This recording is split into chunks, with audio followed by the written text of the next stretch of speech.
Why, hello everybody, and welcome to Two Buddies and a Lot of Conspiracies. Eddie, you look surprised in this photo. I guess so do I. Of course. This this image. Do you have any idea what this image is about? No, I just said it says Harrow Down Yeah, hair Hill. downhill. There's obviously some guy that looks like. What do you think of that guy? You think he's just sleeping off a hangover, or? Yeah, probably had a long night of drinks, That's it. That's it. Okay, yeah, it looks like me tomorrow morning. But unfortunately, that gentleman is deceased, and he did it himself, apparently. Because that's something that we're going to talk about here today. But I did pick a spooky theme for this one, just because honestly it wasn't spooky, and I'll go into that in a second. But first, actually, I do want to say, past couple of weeks have been eventful for Eddie and I, so that's why we weren't putting up something. But we are going to get back onto the schedule here soon, to where we'll have hopefully up every couple of weeks, or every 2 weeks or something. So just as an FYI for everybody that was worried that we made our year video and then we quit, we did not. Right, they just make it to a year and that's it. Like, fuck it, we're done. No, we got more to go. We got like 60 more chapters to go in this fucking book. So we do. But yeah, so anything you want to add before we go into the next thing? Oh, I just noticed your sombrero is a little bit different today. Yeah, no, it's a little bit pointier. A little pointier. You got a little more Like colors. yeah, it's getting fancier by the time with every single episode.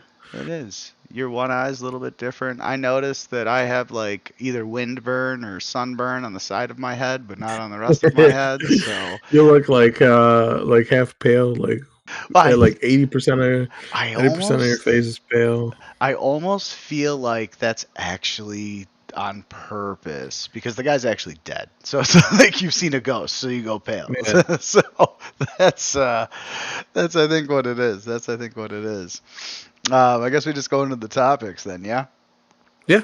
Okay. So today is chapters 41 and 42.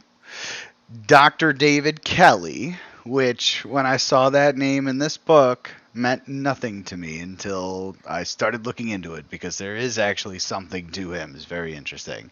And then John F. Kennedy, JFK, who doesn't know, who hasn't heard of JFK, right? I mean, that's I think they probably gotta leave it.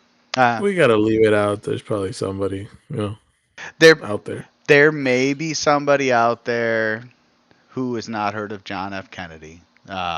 But I will say, anybody who's in the conspiracy world has heard of JFK.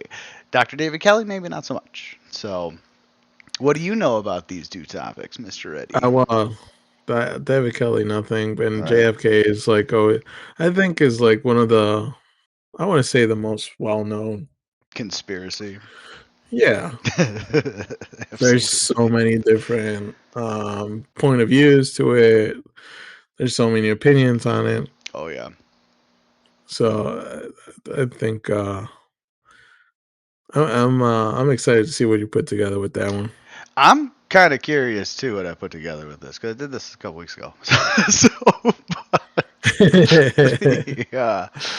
Well, let's see the topics we're going to talk about. So if we got, starting off with Dr. David Kelly, we got who he was and his death. Then we got an info vid. Then we got about his autopsy, right? Then we got no Inquest vid. So those two vids are only like a couple of minutes for the first one, and then like 2 minutes for the second one. Then we got talk about WMDs. Just so you know, I guess I'll leave it until I read the book. Then we're going to talk about weapons of mass destruction, which, if anybody in 2000s remembers hearing about that with the Bush administration. Then we're going to talk about the museum in Iraq. The museum. Yeah, I just threw that in there because it's interesting to look into. So that's something maybe for more people to look into. Then, because this Dr. David Kelly's about the invasion of Iraq because of weapons of mass destruction, even though Afghanistan was the ones that did 9/11. So, you know what I mean? Like, that's the weird thing. Then we got the outcome of the Iraq War. And the Shia regime, which was the group that took over in Iraq. Then we have the people, like how are the people faring afterwards. Then we go to JFK. I have a quick little speech from JFK, which I've played before once already, and I'll keep playing it as many times as need be, I guess. And then who he was, his death. Then I got an info vid, which isn't too long. Then I have the word conspiracy, because this is actually pretty much the main start of that word. And LBJ, which is Lyndon B. Johnson, who is the president that took over for JFK after he was dead. So there's an interesting thing about him, too, which I didn't know. Then we got the Bay of Pigs, which was a interesting thing that happened with the CIA during the president JFK's time. And then, JFK's stance on the CIA. Then I have the mob, which we've already kind of talked about during that what was it? What the hell was that called? The Gemstone Files? Gemstone Files, right? Yeah, Gemstone I Files. think so. Yeah, so that's where we kind of talked about that. Yeah, Gemstone File. Um, So we talked about that briefly there. The only thing I didn't add into this was the attempted assassination of the president who didn't go to Chicago. You remember hearing about that, though. We talked about that, right? When they were going to kill Yeah. JFK in Chicago, but he didn't go there, so they didn't kill him. Which would have been interesting living near Chicago if that was the actual place that they got him. Then Would have we've been interesting. Yeah, right. It'd be one more thing to check off the box to go see where it happened. Then we've got the Zapruder film, which was like the only real footage of JFK's assassination. It was a guy standing there with a camera uh, when it happened. Then we've got cameras en route, because I had a question of that, like how many cameras are en route, how many news crews are out there, all this shit. Then the outcome of the JFK's assassination, and then I'm gonna play the same video that we played on the Gemstone File also, which was you remember all the deaths that happened before people could testify. So got that. We're gonna play that one again, and then we close. So shouldn't be too bad, shouldn't be too long. But yeah, I'm curious about this. It's going to be a fun one, I think. Yeah. Like I said, the one that I'm going completely in the dark is Dr. David Kelly. Yeah, and that's where I started Like that too. one, I really don't know that much about it. Oh. On JFK, like I said, I want to see what you put together on that one. Yeah, that one. There's obviously we're never gonna know, even though they've released more files. It's like you're bullshit. You spend fucking 60 years or 50 years doctoring more fucking documents and sending them out to the people. Like, okay, what more fake information you want to send to the public, guys? uh, It's really, it's just fucking unreal. They think we're so stupid. Why would they fucking list everything, or why would they seal everything for 70 plus years if they didn't want the people to know? It's like, oh well, that's because we don't want to get the institutions in trouble. It's like, whoa, right there, right there. Okay, you already did. Like, if we're trying to protect the people from the institutions or whatever the case, it's like, come on, that's a fucking joke. The whole thing's a fucking joke, man. Um, but I guess let's start with reading from which, surprisingly, Mr. Johnny Lewis actually had 9 pages for Dr. David Kelly. I was surprised he went into that kind of detail. But he did. He did. It was very interesting. So, Dr. David Kelly. Those implicated in the 2003 demise of Dr. David Kelly include the Iraqi Secret Service, the French Secret Service, and not least Kelly himself. Whatever the truth about his death, he was as much a victim of the war in Iraq as any soldier or civilian killed on the battlefield. The confusion, briefings, and counter briefings that surrounded the days running up to the invasion of Iraq in 2002 and early 2003 created a nervousness and state of tension which caused all parties involved to act in unpredictable ways. During this time, the UK government released two dossiers which set out evidence for its belief that Saddam Hussein's regime posed a real threat to the world security. The September 2002 document, which stated that Iraq possessed weapons of mass destruction, WMDs, and that, crucially, these weapons could be deployed within 45 minutes and a second. In February 2003, which detailed secret arms networks, a month later, the UK had deployed troops in Iraq to secure Hussein's downfall in spite of vocal protests from the government's own MPs and many other groups. And don't read the third one. Nah, I'll just read to the end now. And then we're going to skip to the end, read the last two paragraphs, and then the alert level. Oh shit! Yeah, well, I'll ask you your alert level here in a second. There are others, such as UN weapons inspectors Richard Spurtzel, who claim it was the Iraqis themselves who killed Dr. Kelly in revenge for all the trouble he'd brought upon Saddam Hussein's regime through his work. This seems far-fetched. Although Kelly had said he supported the invasion of Iraq, he had not been the author of the 45-minute claim. That's the 45 minutes to deploy, which had precipitated military action.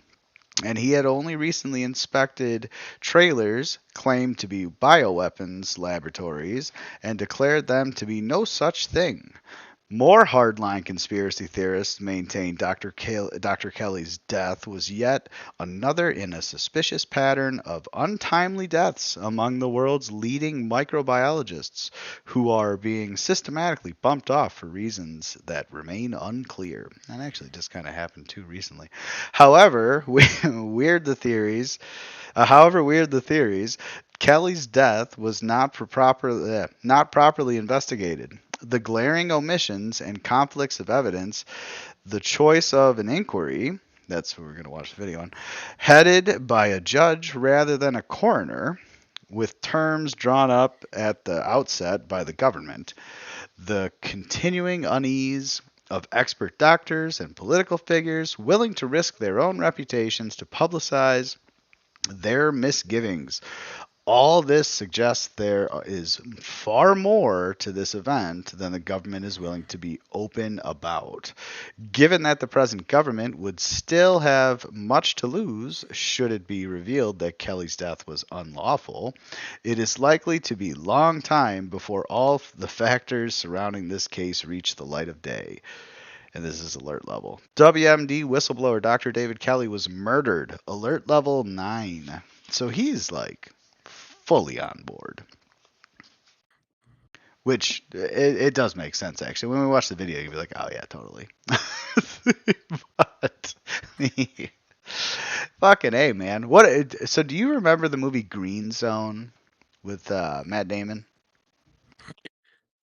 Yes. I do remember this movie. I literally, after I read that chapter for this book, I watched it that night. I was like, I fucking have to watch this, and it was great. So if anybody doesn't know, the Green Zone with Matt Damon is he's a soldier in some group that is going to investigate these WMD locations, and he keeps going to all these different locations in Iraq and finding nothing. But yet there's some guy out there who's given all this information saying here's where it is, here's where it is, here's where it is, and every single place they go to has nothing, and then they find out it was all a big fucking scam, which is great. It's a really good movie. Sorry if I ruined it for everybody, but it's a really good movie. It goes. When did it come out? Oh, it's like 2000 something. Hang on, let me look. Green Zone. Green Zone.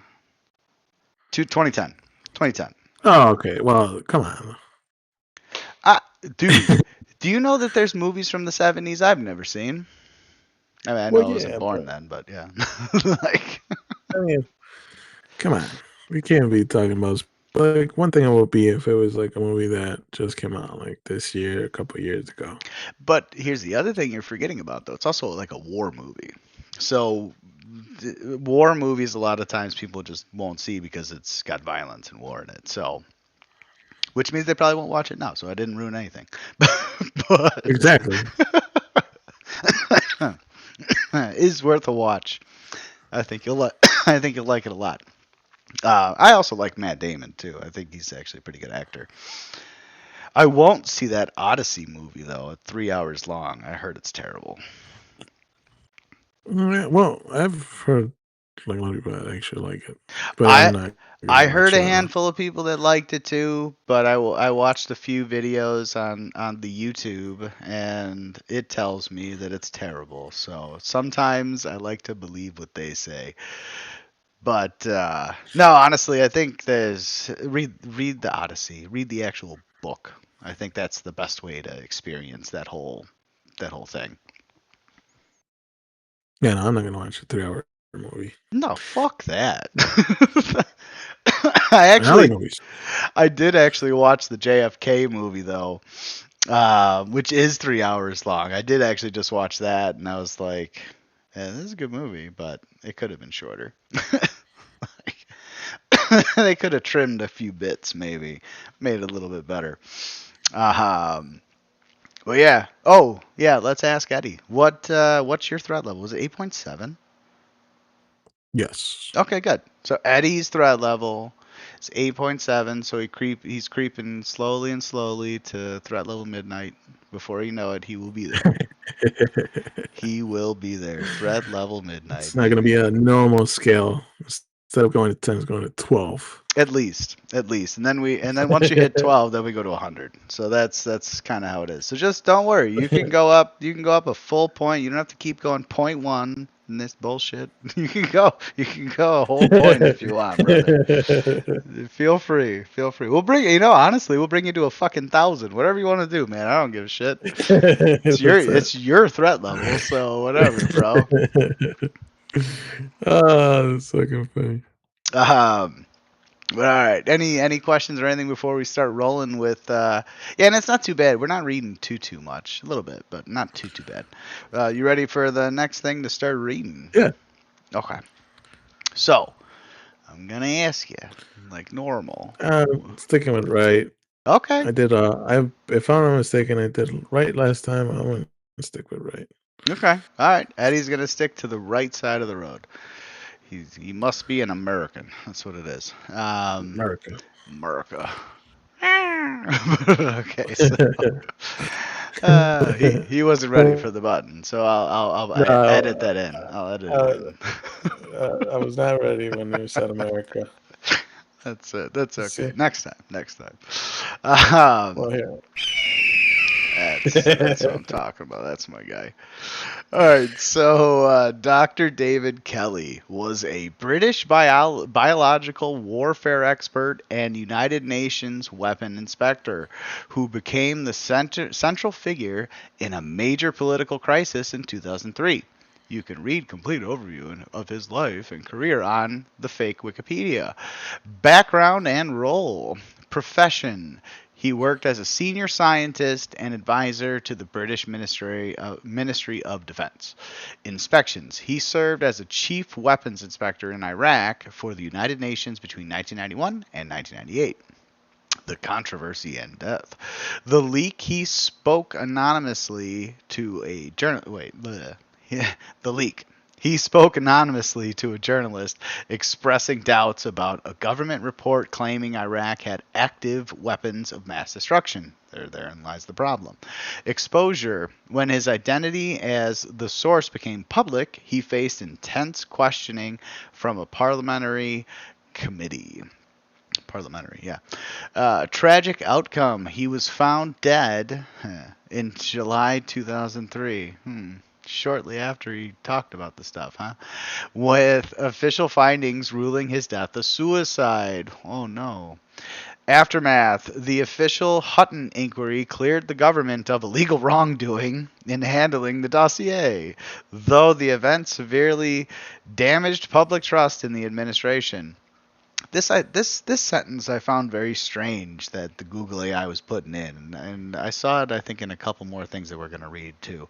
Most users on Reddit, like who gives a shit, agree that the political fallout was immense and remains controversial. Like, really? We're going to Reddit to find out stuff? Come on. What about journals? What about fucking news articles? What about, you know what I mean? Is it because there's no journalists anymore? They have to go to Reddit? Like, what the fuck world do we live in? because it lets us, I guess, a lot of people speak their mind there. The only true journalism's on Reddit now. Like, what the fuck is going on? I'm like losing my mind. Oh man, we're going. Go ahead. Sorry. And that is sad because it is a thing. Like Journalism is dead. we're Long dead. laughing about it, but yeah, that's where you find a lot of stuff nowadays. Dude, the Like a lot journalism of died times, late '80s, and that was it. It's over. all right. Were there suspicious circumstances around Dr. Kelly's death? I would assume so, right? Like, it was very, very like, orthodox. Like there was nothing suspicious. No, Um, nothing to see here. he spoke his mind and he died a week after. What a Dude, convenience. for real. Official investigations conclude that Dr.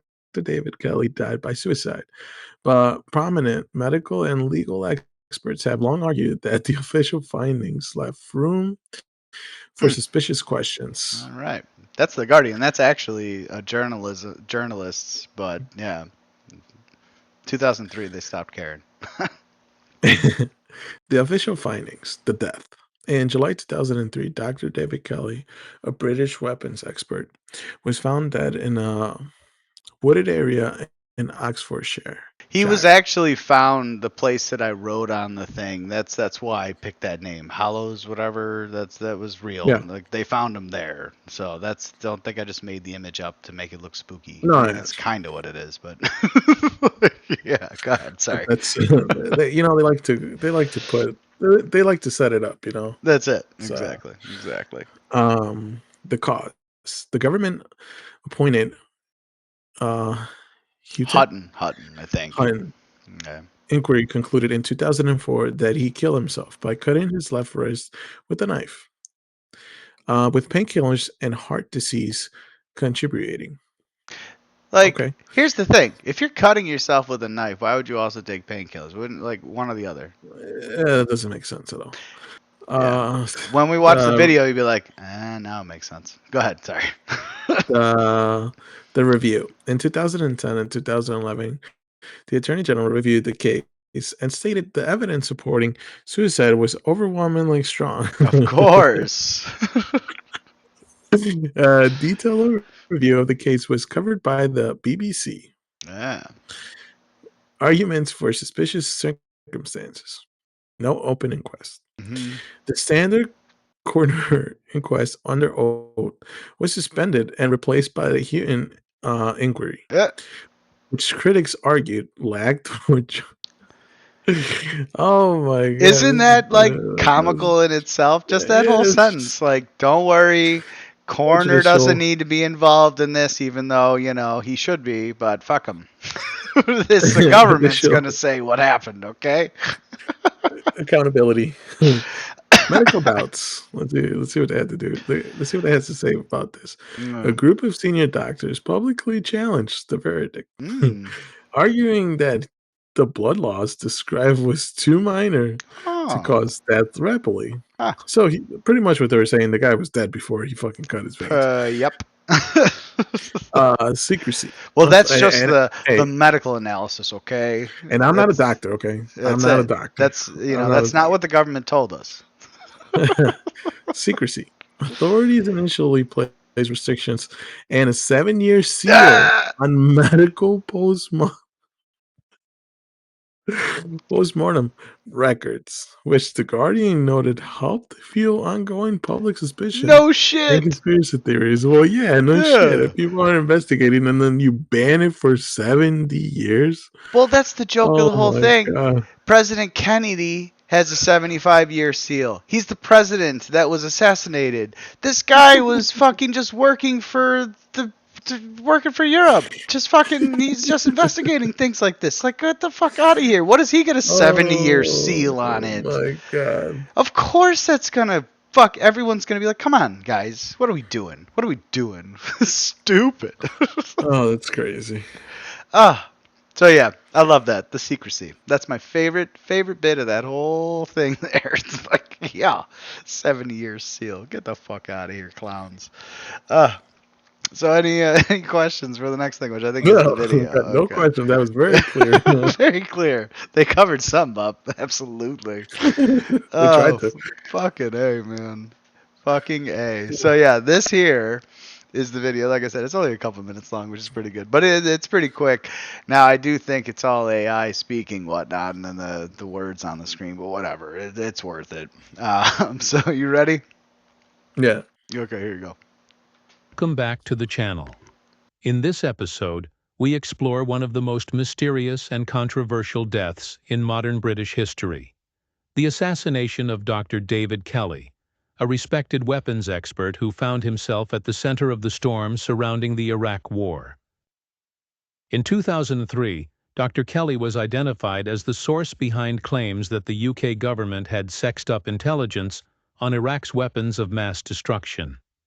Just days later, he was found dead under suspicious circumstances. Was it suicide or something far more sinister? Who was Dr. David Kelly? Dr. David Kelly was a world-renowned microbiologist and weapons inspector who had worked with the UN and UK Ministry of Defense. In 2003, as the UK pushed toward war with Iraq, Kelly became concerned about how intelligence was being manipulated to justify military action. He secretly met with BBC journalist Andrew Gilligan and allegedly revealed that the government had exaggerated claims about Saddam Hussein's ability to launch WMDs within 45 minutes. The resulting BBC report caused a political firestorm. Dr. Kelly was soon outed as the source, dragged into public hearings, and publicly humiliated by government officials and the media. The death, July 17, 2003. Just days after appearing before a parliamentary committee, Dr. Kelly went missing. His body was found the next day in a wooded area near his home in Oxfordshire. The official cause of death was suicide, supposedly from slashing his wrist and ingesting painkillers. But many Right. experts, MPs, and doctors questioned this narrative. The wound was shallow and on his non-dominant hand. Toxicology reports showed insufficient levels of drugs to cause death. There was no suicide note, and Kelly had reportedly made plans for the future. Why it's considered dirty? Political pressure. Kelly was a scapegoat in a war-driven agenda. Motive. His revelations threatened to expose lies behind the Iraq invasion, making him a serious liability. The Hutton inquiry, which investigated the death, was widely criticized as a whitewash. Key evidence, including medical records, was sealed for 70 years, fueling speculation of a cover-up. Legacy and impact. Dr. Kelly's death became a symbol of the dark intersection between politics, war, and truth. To many, he was a whistleblower silenced for trying to protect public trust. His case continues to raise serious questions about government accountability, media complicity, and the cost of speaking out. The death of Dr. David Kelly remains one of the UK's most unsettling unsolved mysteries. Whether suicide or assassination, the circumstances suggest that telling the truth can be a dangerous act, especially when powerful interests are at stake. If you found this story compelling, be sure to like, subscribe, and hit the notification bell for more investigations into history's darkest corners. Drop your thoughts in the comments. Was Dr. Kelly silenced? Until next time, stay informed and stay curious. It's kind of interesting, right? Yeah, like it's just like it's there. Like it's like there's no need to investigate that much or nothing like along those Uh, lines. Like no, yeah, it exactly. was just plain and simple. Like it's They killed somebody him. said something. Yeah, he was going to Hmm. go against what the government decided to do because the government likes to invade places and make money off of war, and this guy's speaking out against it, and so sure enough, they're like, no, we're going to kill him. It's like, No, he's gonna go to this forest and that's it. cut his veins and drink painkillers. That's it. We're going to give him some fucking painkillers. Don't worry about it. And then we'll be all set. That's all set, man. It's fucking And unbelievable. nobody saw nothing here. Pretty much. No. That's Well, that's part of the issue with, they tell us to go walk in the forest, right? And go walk in, these secluded areas. And it's like, well, don't be a whistleblower if that's the case. That might be your last walk. Fuck. Yeah, I'm trying to think. I'm going to have a bunch of videos to watch in the description, by the way, just because I wanted to make this a little bit shorter because I want to try to stay away from the 4 hour mark, if at all possible. So I'll have a bunch of videos to watch in there from JFK also. I'll have a bunch of videos to watch. But yeah, like he had made plans with his daughter to go like on a walk later on that day, kind of a thing also, which they like to do.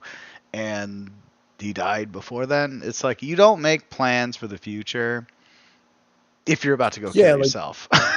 if you see anything like that, like they usually like if there's any plans, like they will push away from it and stuff like that, you Yeah. know? Well, I'm just Like they'll surprised they didn't fucking handwrite something real quick. Like, hey man, it's too much. I can't deal with this anymore. I'm out. Like, like anything. They didn't write even a fucking note. If you're gonna commit suicide, especially if you have a family, you kind of want to explain to them why you're doing the things that you're doing. You know what I mean? yeah, It's fucking weird. The whole thing is fucking weird, man. But yeah, it's that but whole not thing. him. No, not him. He's just like he just did it. Said peace. Yeah, Peace. spur of the moment thing. He just ended up saying, you know what? Now's the time. Give me all these painkillers, and I'm gonna just cut my wrist and not bleed out. Mhm. Uh, That's it. he was putting biology to the test, you know? Yeah, Just, he was really let's see if testing. it's real. That's it. And I guess it Oh my worked. god. Uh, Oh god. This is um, so bad. this. Let me read. Yeah, right. Go ahead. Sorry. No, just saying it's just bad. It is. The whole thing is stupid. Oh, they're terrible. Let me actually read a little bit more from the book here because he actually, I think, goes over it pretty good. I think this is the spot. Um, yeah, let me read this. This is the paramedics' view, right? So the paramedics' view were soon supported by a group of doctors who wrote to the Guardian newspaper saying they too were deeply unhappy with the official cause of death. The severed ulnar artery, they argued, was too thin to have allowed a major hemorrhage, especially as right? Especially as out in the open, the blood vessel would have been closed off by surrounding muscle long before Kelly bled to death. David Halpin, a trauma surgeon and one of the authors of the letter, maintains that even the deepest cut in the region of the ulnar artery would not have caused death. That's what he said. A completely transacted artery retracts immediately and thus stops bleeding even at a relatively high blood pressure. The artery itself lies deep in the wrist on the little finger side of the hand. under other nerves and tendons and cannot be accidentally slashed like the more superficial radial artery. Following the suicide theory would mean believing Kelly had managed to cut down deep into his own wrist to locate and cut the ulnar artery with a blunt pruning knife. The physicians also questioned the toxicology results, pointing out that the concentration of the drug coproximol in Kelly's blood was not high enough to have killed him, being only a third of a fatal dose. Kelly's stomach was virtually empty on examination, containing the equivalent of a fifth of one tablet. A fifth of one tablet. Wow. Suggesting that if he did swallow the cited 29 tablets, he had regurgitated most of them before the drug could be absorbed. Oh, man. Do I want to read this next bit? Yeah, I do actually. Hang on. I think so, yeah. As suicides go, this was a pretty amateur affair, considering Kelly must have had an intimate knowledge of human biology in his work as a microbiologist and authority on biological weapons. He was the only person to die using these methods in the whole of 2003. Coproximol is often used in suicide attempts, but most commonly is in conjunction with alcohol. Severing the ulnar artery does not automatically lead to a fatal loss of blood. Kelly is known to have had an aversion to swallowing tablets. If his suicide was premeditated, why bring a small, blunt, concave-edged knife to do a tricky slicing job, along with the tablets? That's actually a good fucking question. And if it was a spontaneous act, why did he bring 30 painkiller and killing tablets with him on his daily constitutional? That's another very good question, you know? And yeah, that's all. That's it. That's all. That's where I'll end. But yeah, like, spur of the moment. Is that it? Was it a spur of the moment? He's like, oh, you know what? I'm gonna do this, but I'm glad I brought my fucking painkillers with me today. Like, 80 of them. Yeah, right. Like, what the fuck are we doing? Whole thing, man, is just stupid. Oh my god, just 80, just in case. Just in case, man. Why not? You never know. Why not? Yeah, you never know when the wind hits you right, man. The wind hits you right. It's time to go. It's just so fucking... No, 30. Oh, 30. Yeah. Still, which still is... Yeah. A shit. Honestly, like, there's a scene, and I'll see if I can try to clip it in here. There's a movie called The End, with Burt Reynolds. Have you ever seen that before? Yes. You did see it? No shit. Yeah. Okay, it's actually a very funny movie. It is. But you remember the scene where he goes and tries to commit suicide and he fucking swallows all these pills and then drinks the milk, and the milk is fucking sour, so he spits it all out. Like, but like, seriously, think about it. Swallowing 30 fucking pills, that's a lot of fucking pills to swallow at a time. Like, that takes a lot of effort. It's like a lot of effort. And I know, like, even because I'll like take like a bunch of vitamins at night, right? And like, when I'm swallowing these vitamins, which that alone is like a lot. Yeah. Usually, like, also too, like the vitamins, some pills can get like very big. Yeah.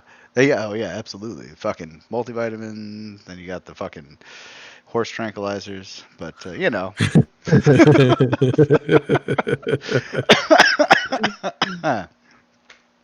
But yeah. So yeah, whole thing's very strange. I don't trust it either. I think something more should have been investigated in that whole thing. But what kind of any questions? Well, not anymore. They got a. Oh yeah, that's right. 70 years. Yeah, 70 years. 70 years. So by the time that I am 95, I'll be able to maybe find out about what happened to Dr. David Kelly. You know, it's actually funny. When I was watching the JFK movie, did you ever see the JFK movie? No. No. Okay. They're 3 hours long. It's not bad though. I mean, it's not bad. Um, but the lawyer in the movie, which I can't think of the actor's name right now. I'm sorry. He's a good actor. I like him. But Kevin Costner? Is it Kevin Costner? I think so. But he's actually in the end he's talking about how he's like, and I told my son to stay strong and fit because, by the time that he's 85, he'll actually be able to find out the truth about JFK. It's like, because they seal this shit for fucking 70 plus years because most of the generation's going to die. And so in the next generation, they can reteach so that they won't even care about it anymore. That's how they figured us all out. Um, but yeah, any things you want to add before the next thing? No, Okay. I'm ready. All right.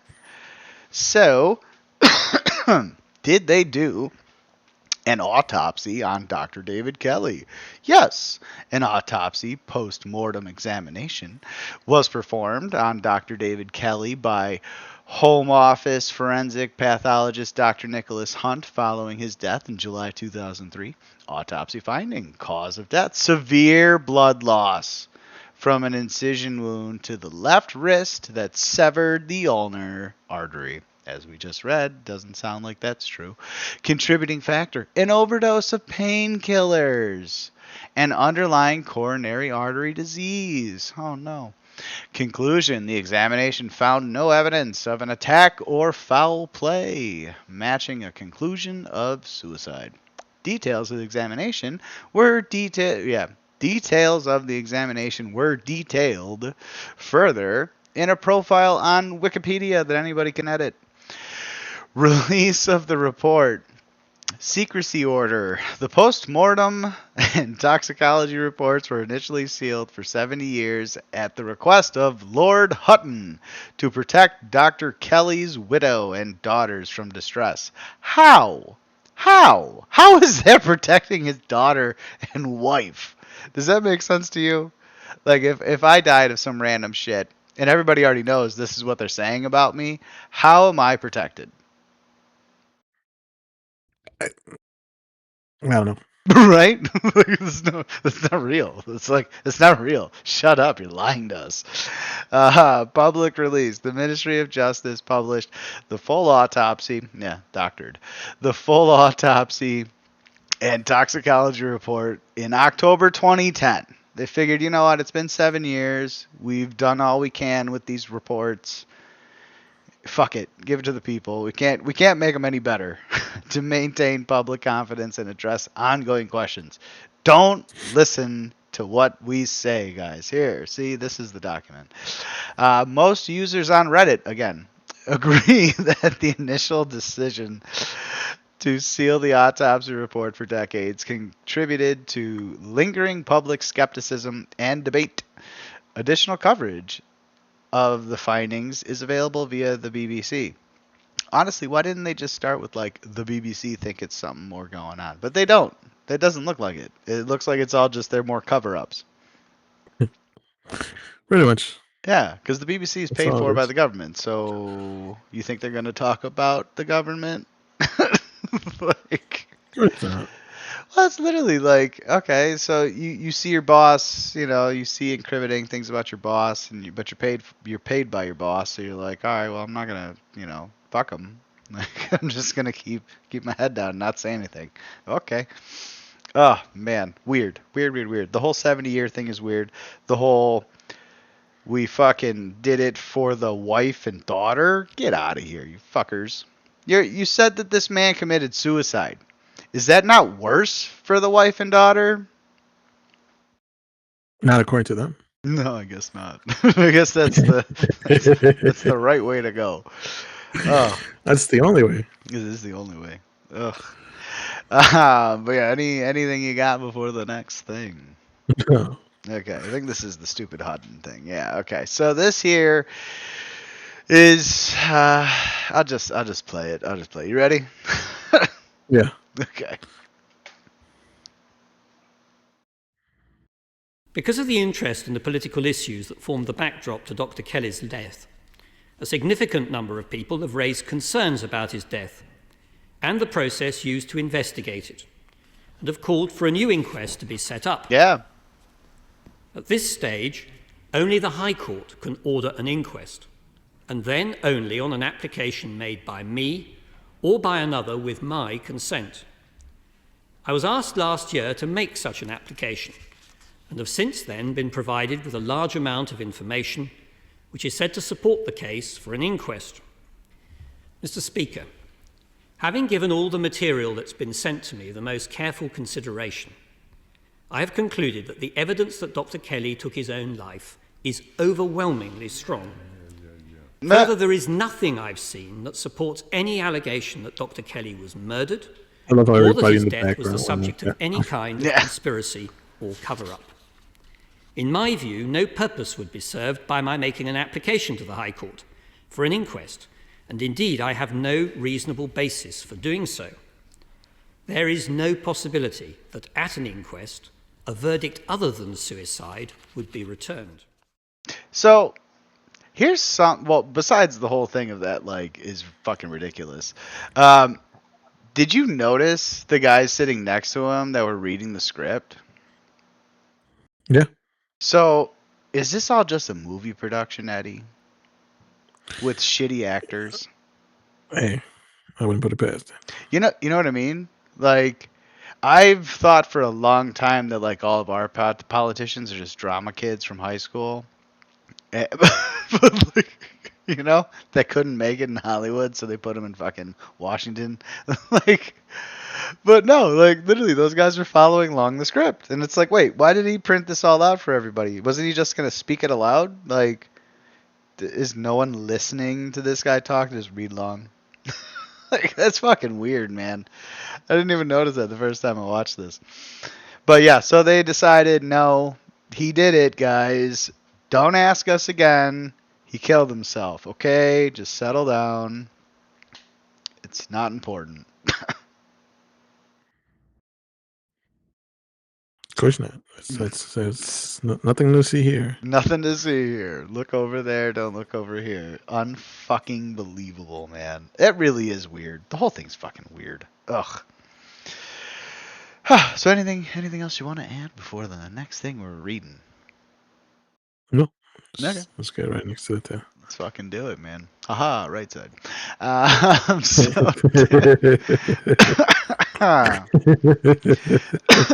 you know, don't worry because there's actually some bigger ones on the left coming up. But yeah, so did they find WMDs in Iraq? No active deployable stockpiles of weapons of mass destruction were found in Iraq following the 2003 U.S.-led invasion, which seems to be exactly what Dr. David Kelly was telling people.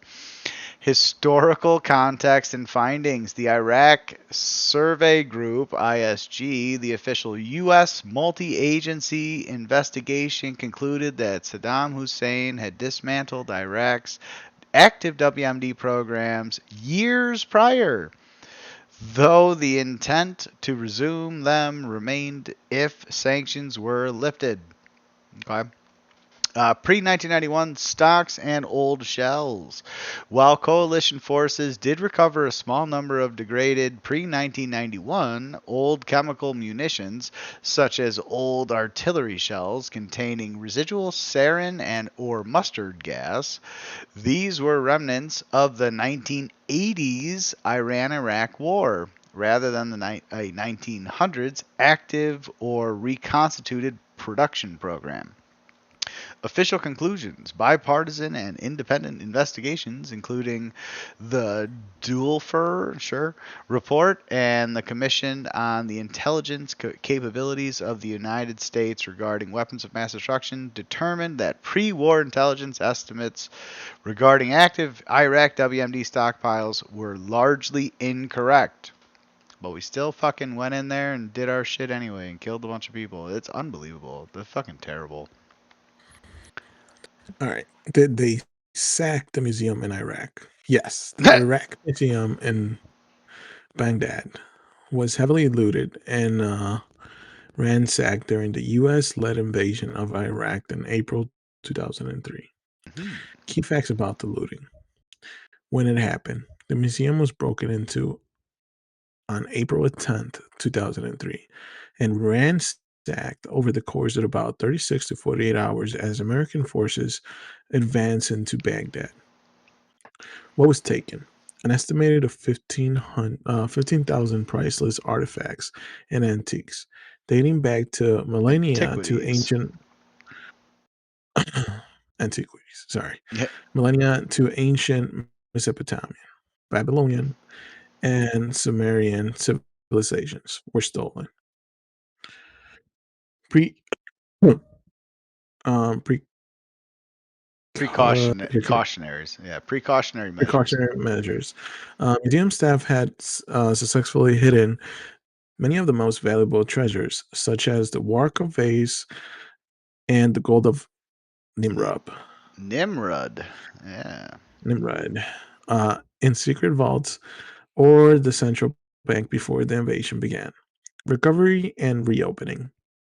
Recoveries. International efforts and programs.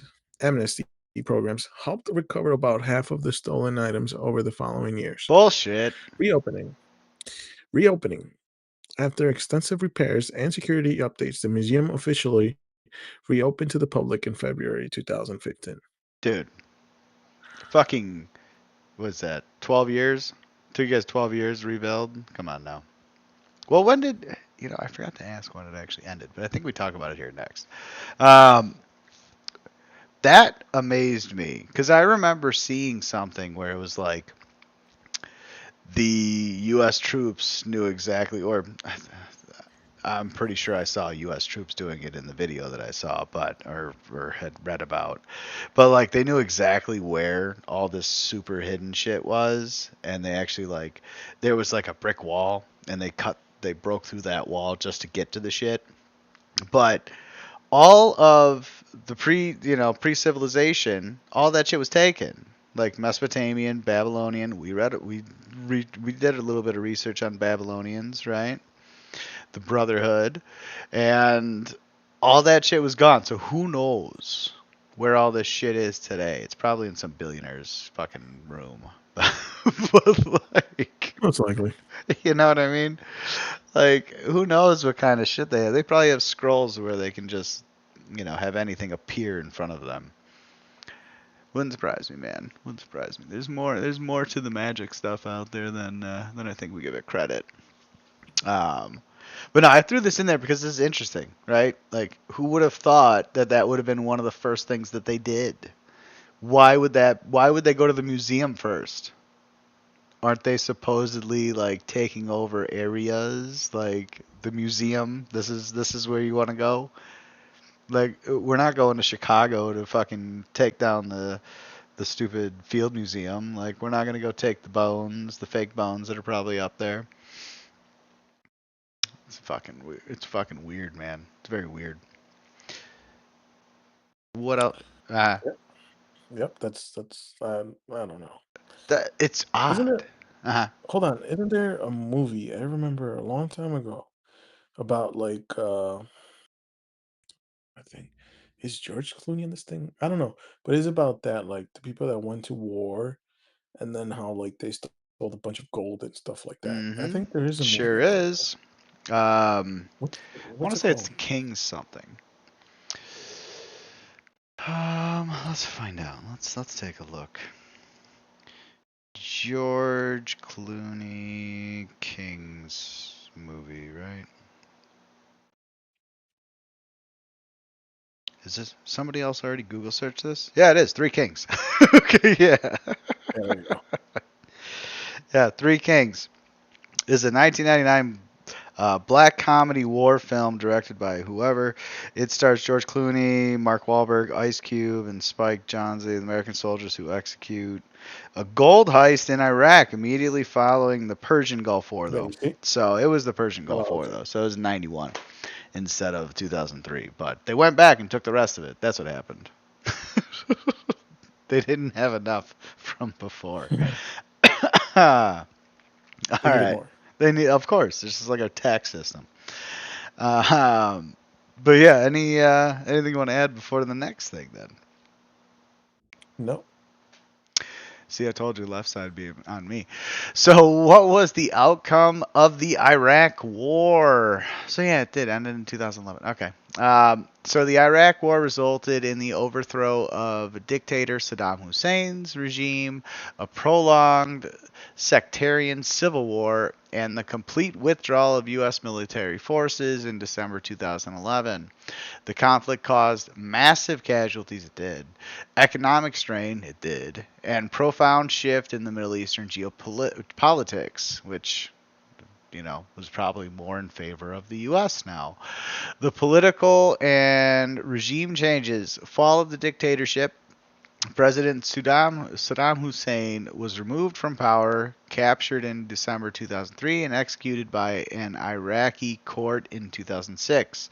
New government. A new Shia led parliamentary government was established, though it struggled with chronic corruption and ethnic divisions.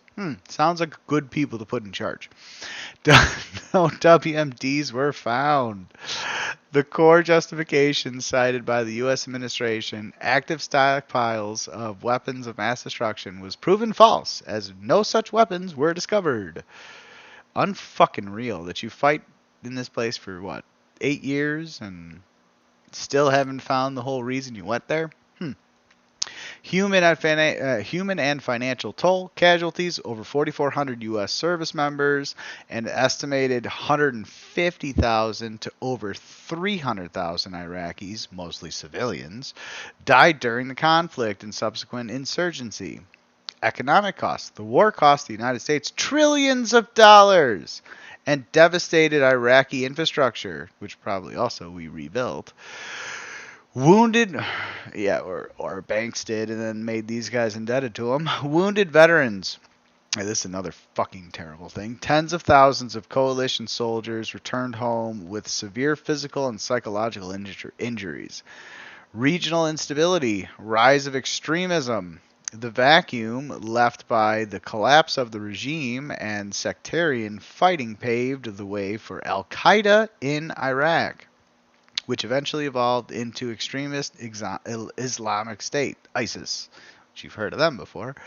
Iranian influence. The removal of Iraq's Sunni-led government drastically reduced a historical regional buffer against Iran, expanding Tehran's political and military influence with Iraq. Interesting. Was the Shia government involved in the The Iraq War? Shia. Shia. Yes, a new Shia-dominated Iraqi government was established by the U.S.-led coalition during the 2003-2011 Iraq War, and its emerging leaders and affiliated groups played central roles in the conflict, background, and power shift. Saddam's rule before 2003, Iraq was ruled by dictator Saddam Hussein and the Sunni-dominated Sunni. Ba'ath Party, Sunni dominated. Yeah, I don't know, but I'm not sure about that one. which heavily oppressed the majority Shia population. U.S. invasion. The 2003 U.S. invasion top-led Toppled. Saddam's regime, Yeah. banned Ba'ath Ba'ath. Yeah, huh, good. I'm glad you're reading party this. members and dissolved the Iraqi army. Shia empowerment. These American decisions unintentionally shifted power to the Shia Shia. majority, allowing them to form a new federal government backed by the coalition. Mm. Government and militia involvement. Security forces. Members of newly empowered Shia political parties and their social militias eventually integrated into the official Iraqi police and army. Internal conflict. The new government faced fierce Sunni. Sunni Sunni. Sunni insurgency, while sectarian violence broke out between Shia and Shias and Sunnis. Yep. Sunni factions. Fractions and opposition. Some Shia groups, such as Mahdi, Mahdi. are Mahdi, army led by Muqtada Muqtada al-Sadr, al-Sadr. actively fought against U.S. and coalition forces. Iranian influence. Neighboring Iran heavily supported and funded various Iraqi Shia political figures and militias to expand its regional influence. So it sounds like Iran got more control of Iraq. Yep, And of course the US is, happy that these guys are in there because they're US led, so they're happier with the US, which is why it's weird the whole Iran US thing. The thing that this still doesn't really make sense. None of the wars and none of the shit makes sense to me unless it's just power grabs and land grabs. Like that's the only thing that it makes sense if you're talking about going to war with anybody. yeah. Like if you're telling me that you're gonna go over, take over the land and the women, okay, like I can understand that. But if it's anything beyond that, it's like, you sure? You sure there's nothing else going on? I can understand that. That makes sense just as like a greedy, normal person, human being thing. You know what I mean? Like that's how human beings act.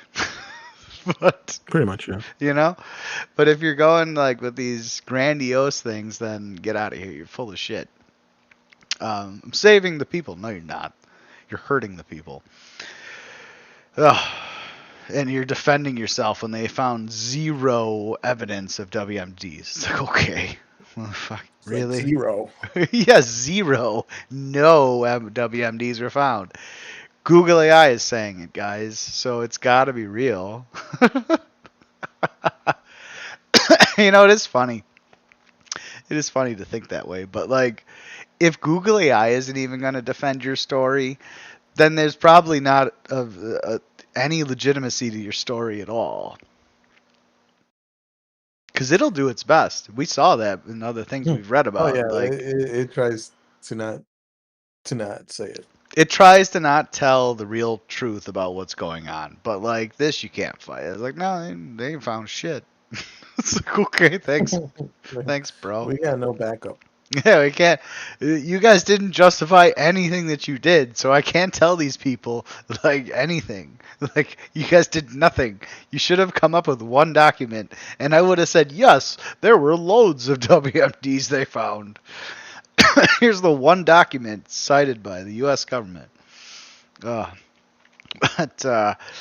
any questions before the next thing? No, let's get to the next. Okay. So, serious question. Are the people of Iraq better off since the Iraq War?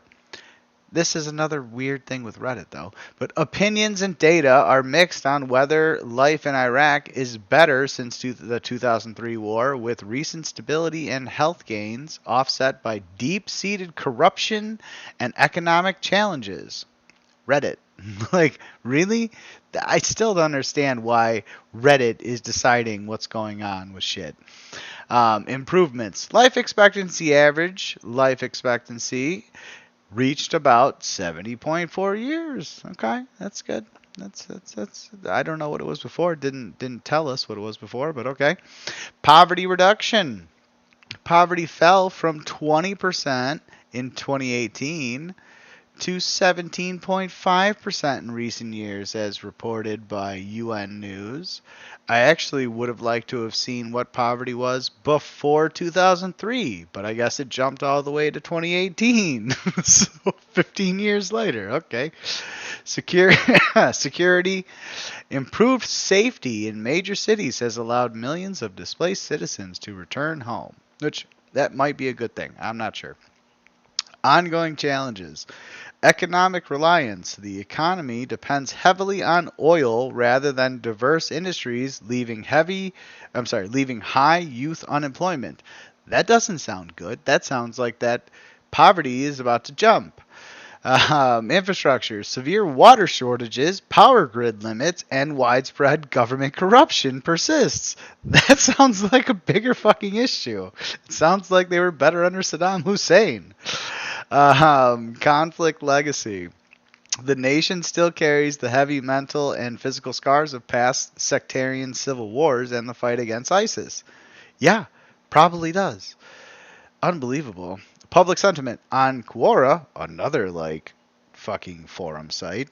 Users share mixed opinions, noting greater personal income and technology access alongside severe public service failures. And let me read that again. It sounds weird. Users share mixed opinions, noting greater personal income, for whom, doesn't say, and technology access alongside severe public service failures. That like doesn't fit in the same sentence, but okay, we're moving on. Polls show that while some citizens feel safer and more free today, others believe the previous regime provided better overall stability and basic services. Therein lies the whole thing. Like, if you can't even feed your people and give them water, then what the fuck are we doing? You know? Like, that's a part in the movie, The Green Zone, where it's like the people are starting to go after the U.S. Well, they're not going after them, but they're like trying to stop the U.S. soldiers from like going on because they're like, we just want fucking water. It's like, you know, that's a big thing. Big thing. The whole thing's weird, man. The whole thing's weird. But yeah, I don't think they're better off. I don't think anybody's better off with No, war. I don't think they're better off either. No. Comment section, tell us different. But you know what I mean? Like, let us know. We are curious to see. But yeah, anything you want to add before the next thing? No. Okay, I think we're transitioning. We are. Okay, cool. So There we go. look, we're all smiley, happy. Look how happy JFK is We there. don't know what's happening. We have no idea what's about to happen. Like, except for this isn't like perfect because it's missing the senator. I think it was a senator or mayor that was sitting in front of him. But yeah, look, we're all excited. We're all excited. We're here. He's here. This is right before the event, Dealey Plaza. So yeah, what about Mr. JFK? Do you know, Mr. Eddie? Again, Well, like I said, all the conspiracies that. what conspiracies? I'm curious to hear what conspiracies because Well, Johnny I've heard of Lewis few. has a few that he's going to touch on. Well, here, Actually. the one that I said obviously is the inside job. It was not somebody external. Mm-hmm. And then the most recently, there's a comedian named Cat Williams, Yeah. which he brought up to the attention that everybody is looking for a shooter somewhere else. And he's like, if you see the video, you see the driver go back and look back. So you pretty much imply that the Dude, I driver heard was the that too, one to that the shoot at. driver shot the fucking JFK. I've heard that Because like also, you yeah. see him like going, turning around and like move his arm like this, and Yeah. that's when the gunshot happens. I've even heard that they say Jackie Onassis or Jackie Kennedy Onassis was one that also pulled the trigger too. That's his wife, and it's like I don't know, I don't fucking know, man. I wasn't there. What do you think? You think it was the driver turned around, shot him? Well, that one is one that I recently came across. Like, I mean, like a year or so ago. Okay. Because So Johnny I don't know. Lewis didn't mention that, but yeah. I don't know. So there's Yeah. have you heard of the back and to the left? Have you heard that before? In reference? No, no, no. Okay. Here, if you explain it, I'll probably ring a bell. So they're the Zapruder film, which was the film that caught Kennedy. That's actually in the JFK movie that you'll watch. If you watch that JFK movie, where it talks about back and to the left, where his body moved back and to the left. Again, I will have a bunch of documentaries for you guys to watch. There's millions and millions of hours of Kennedy conspiracy stuff that's out there. A million people have their. I know who did it. Honestly, I think nobody fucking knows what's going on. I think it was a big fucking setup from multiple sources. They all kind of got together and made a conspiracy to kill this man. I do think that it was not just like one group of people. Like it wasn't just the mob. The mob were probably involved. The CIA was probably involved. The fucking vice president was probably involved. The fucking random clown that they found in the street was probably involved. There's, Everybody. dude, yeah. Like there's even like if you watch that guy that we watched a while ago, Control Alt History. He's even got a video out there where he talks about even like Woody Harrelson's dad was one of the shooters, and it's like, oh my god, I mean, it's possible. We don't. Like pretty much But what's everybody shot weird him. is that his dad was actually there. Woody Harrelson's father was actually there. The actor was actually there. It's like, well, that's kind of weird too. Like, you know what I mean? So there are a lot of weird fucking things. But yeah, you will see a whole list of things for you guys to watch through. Pick and choose whatever you want to watch. You know, there's a bunch of shit out there. Watch them all. You know, and be like, oh my god, now I'm even more confused. But like the whole thing that we know, well, at least the thing that I've at least concluded to a point is that there's only, there was not only the one guy that shot him.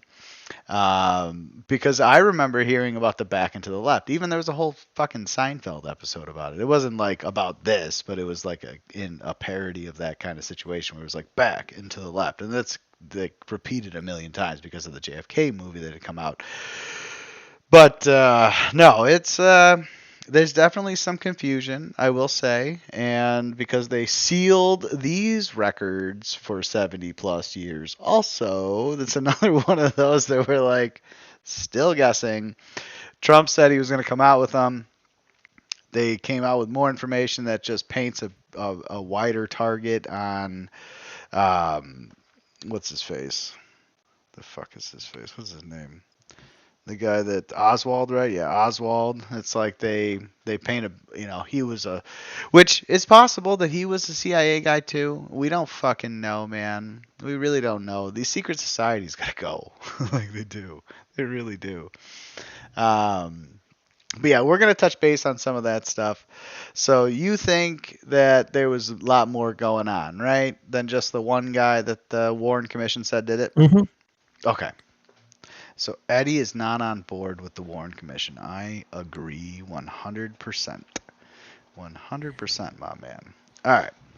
So let's read. Let's start off with good old Johnny Lewis. Yeah. Yeah. Okay, dude, you're gonna like this actually too. It's kind of funny because he's got a ton. Which I'm just gonna read the actual thing. Like, so Johnny Lewis has JFK, where it's like 4 pages, and then at the end he's like, well, here's possibly the guys that did it, and then he goes 1, 2, 3, 4, 5. He has 5 different outcomes for what he kind of goes through. So I'm gonna read the first like little bit here, and then I'll jump to the ends of each of them. Okay, let's do it. So John F. Kennedy, more than 40 years on, because this is a 2007 book, more than 40 years on, the images still loop Kennedy in the back of the open-top Lincoln next to Jackie, all smiles and waves in the sun. That's us right here in the picture.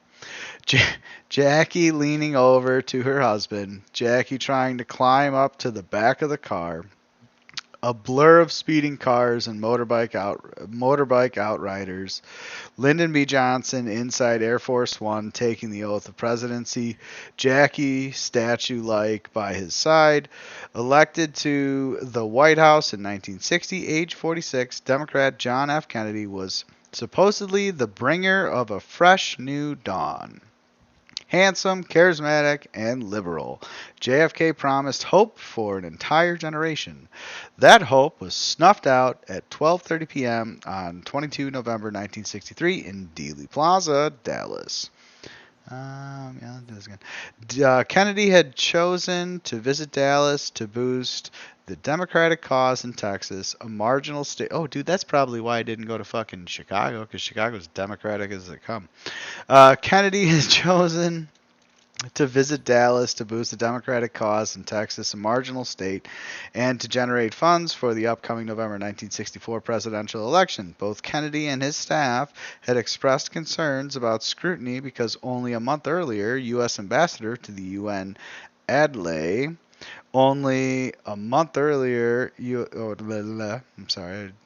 Ambassador to the UN Adlai Stevenson had been jostled and spat upon during a visit to Dallas. Nevertheless, the route the president's motorcade would take through Dallas was published in Dallas newspapers on the eve of the visit, 21 November 1963. The next day, a little before 12:30 p.m. Central Standard Time, his Lincoln limousine entered Dealey Plaza and slowly approached the Texas School Book Depository. It then turned 120 degrees left directly in front of the depository, just 65 feet, 20 meters away. I guess let me read the list. As the presidential Lincoln passed the depository and continued down Elm Street, shots were fired at Kennedy, who was waving to the crowd. Yeah, shots fired. It was waving to the crowds on his right. One shot entered his upper back, penetrating his neck, and exited his throat.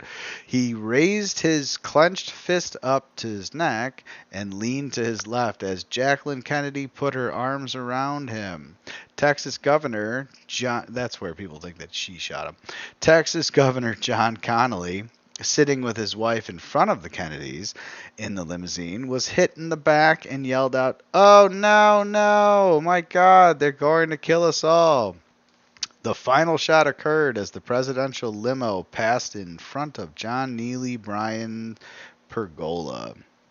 As the shot sounded, President Kennedy's head exploded. Jesus Christ. Covered the interior of the Lincoln with blood and tissue. Let's just skip to the end then, because we're going to go over some of the stuff. So, here we go. Disregarding the truly lunatic theories that John F. Kennedy was murdered by Martin Bormann, we remember him, who, like Elvis Presley, never dies, or time-traveling aliens, the finger of suspicion points at 4 main potential culprits, okay? So he says, 1, the communists. And then I'll read the last paragraph and then this thing. So obviously Castro might have been lying in his... He made a report like, why would I kill the guy? What the fuck? Then you guys will invade me. Like, that's literally what his message was. Which makes sense, actually. Why would Cuba attack him? Obviously Castro might have been lying to HSCA, House Select Committee of, another one of those nonsense things. But his point is good. Why give the U.S. a 22-carat pretext to invade Cuba by assassinating its leader? Castro, the USSR, assassinated JFK, alert level 3, so he doesn't really believe that. Then we go to LBJ, Lyndon Baines Johnson, and...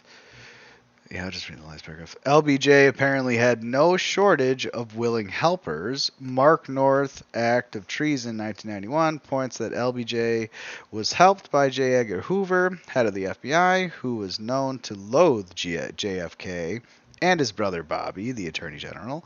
LBJ conspired to kill his predecessor, alert level 6, so he thinks maybe more so LBJ.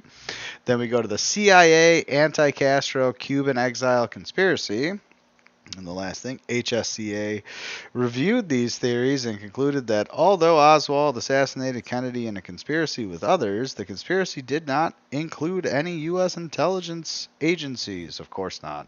HSCA did believe, however, that anti-Castro Cuban exiles might have participated in Kennedy's murder. These exiles had worked closely with CIA operatives in covert operations against Castro's Cuba. So the CIA assassinated JFK at level 2.5. I think that needs to go up, whatever. And anti-Castro Cuban exiles assassinated JFK at level 7. So he thinks more that it was the anti-Castro Cuban exiles, more so than the CIA, but... as we've seen, he likes the CIA. Then the next one would be the mob.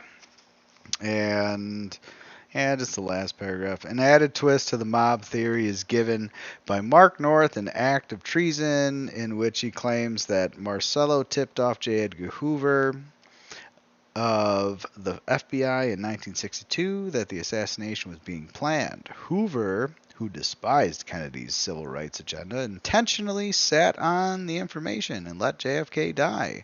That's very possible. The mob killed Kennedy, level 6, so he still thinks the anti-Castro Cubans were more, but... And then the last part is... The who's and why's of the conspiracy may never be known. In all likelihood, the conspiracy was small scale, not institutional. Why? Whatever.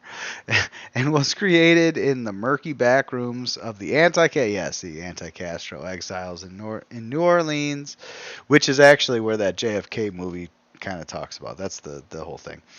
Which maverick CIA agents and the mob also frequented.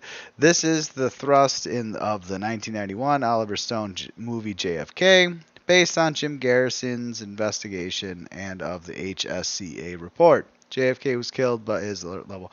JFK was killed by a conspiracy, not a lone gunman, alert level 7. So he does think that at least it wasn't just the one guy, which is what the Warren Commission actually believes or had told the people and blah, blah, blah.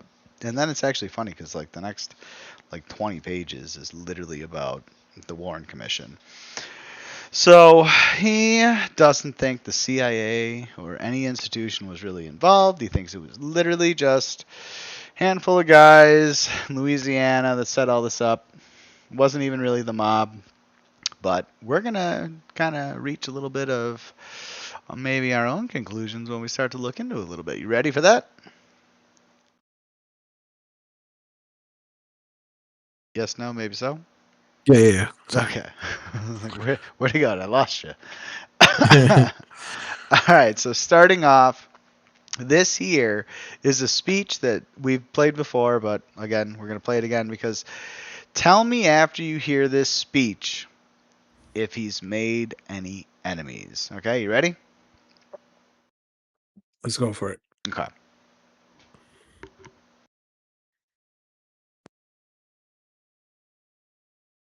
The very word secrecy is repugnant in a free and open society.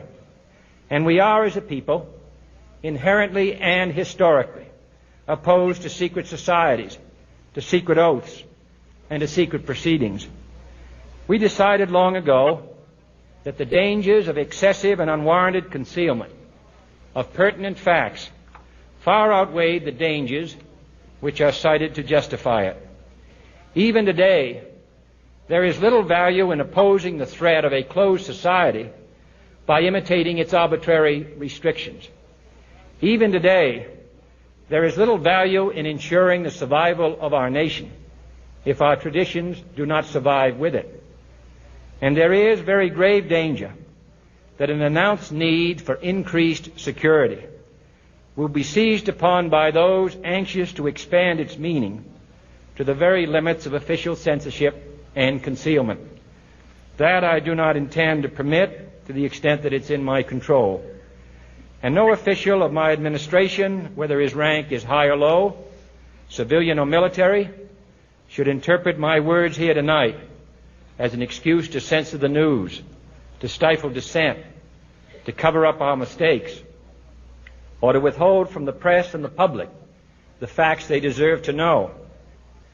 For we are opposed around the world by a monolithic and ruthless conspiracy that relies primarily on covert means for expanding its sphere of influence, on infiltration instead of invasion, on subversion instead of elections, on intimidation instead of free choice, on guerrillas by night instead of armies by day.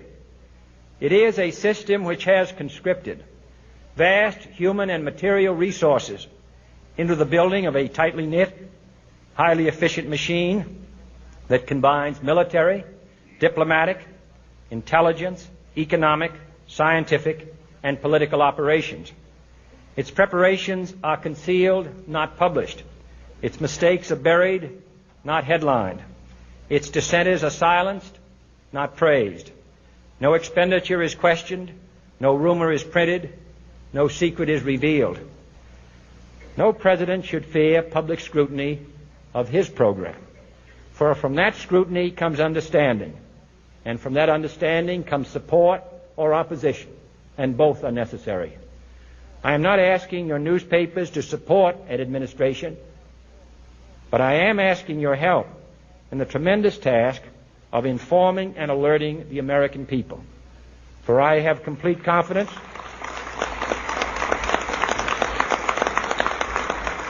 in the response and dedication of our citizens whenever they are fully informed. I not only could not stifle controversy among your readers, I welcome it. This administration intends to be candid about its errors. For as a wise man once said, an error doesn't become a mistake until you refuse to correct it. The report is that the president is dead. The word we have is that he is dead, that he was shot by an assassin at the intersection of Elm and Houston Streets. Just one guy. Just as he was going into the underpass. The word we have is from a doctor on the staff of Parkland Hospital who says that it is true. He was in tears when he told me just a moment ago. Does that not sound like he made a few enemies at that very moment that he made that speech? Of course. Like, how many secret societies have we fucking read about? We've only in chapter 40. Like, what the fuck? Also, a little bit of interesting news. You've heard of the movie A Nightmare on Elm Street, right? Mm-hmm. He was killed on Elm Street. Yeah. So, interesting correlation there. But, yeah. Very, very strange. But no, that right there, that speech, I literally would be going fucking nuts. I'd be like, yeah, fuck those guys. You know what I mean? Like, we do need to tell the people. But yet, they sealed everything for him for 75 years. Because our government didn't agree with what he actually said. Oh, and then they took over the news completely. It's just fucking wild, man. Oh. But yeah, what you want to add before the next? No, I don't. I really don't. What do you got to add after that? You can't. You know what I mean? You really can't add none to that. That was the perfect fucking speech. Everybody, every president, everybody should be talking like that, but they're not. Ugh, makes me sick. All right, so see, in my face. All right, so.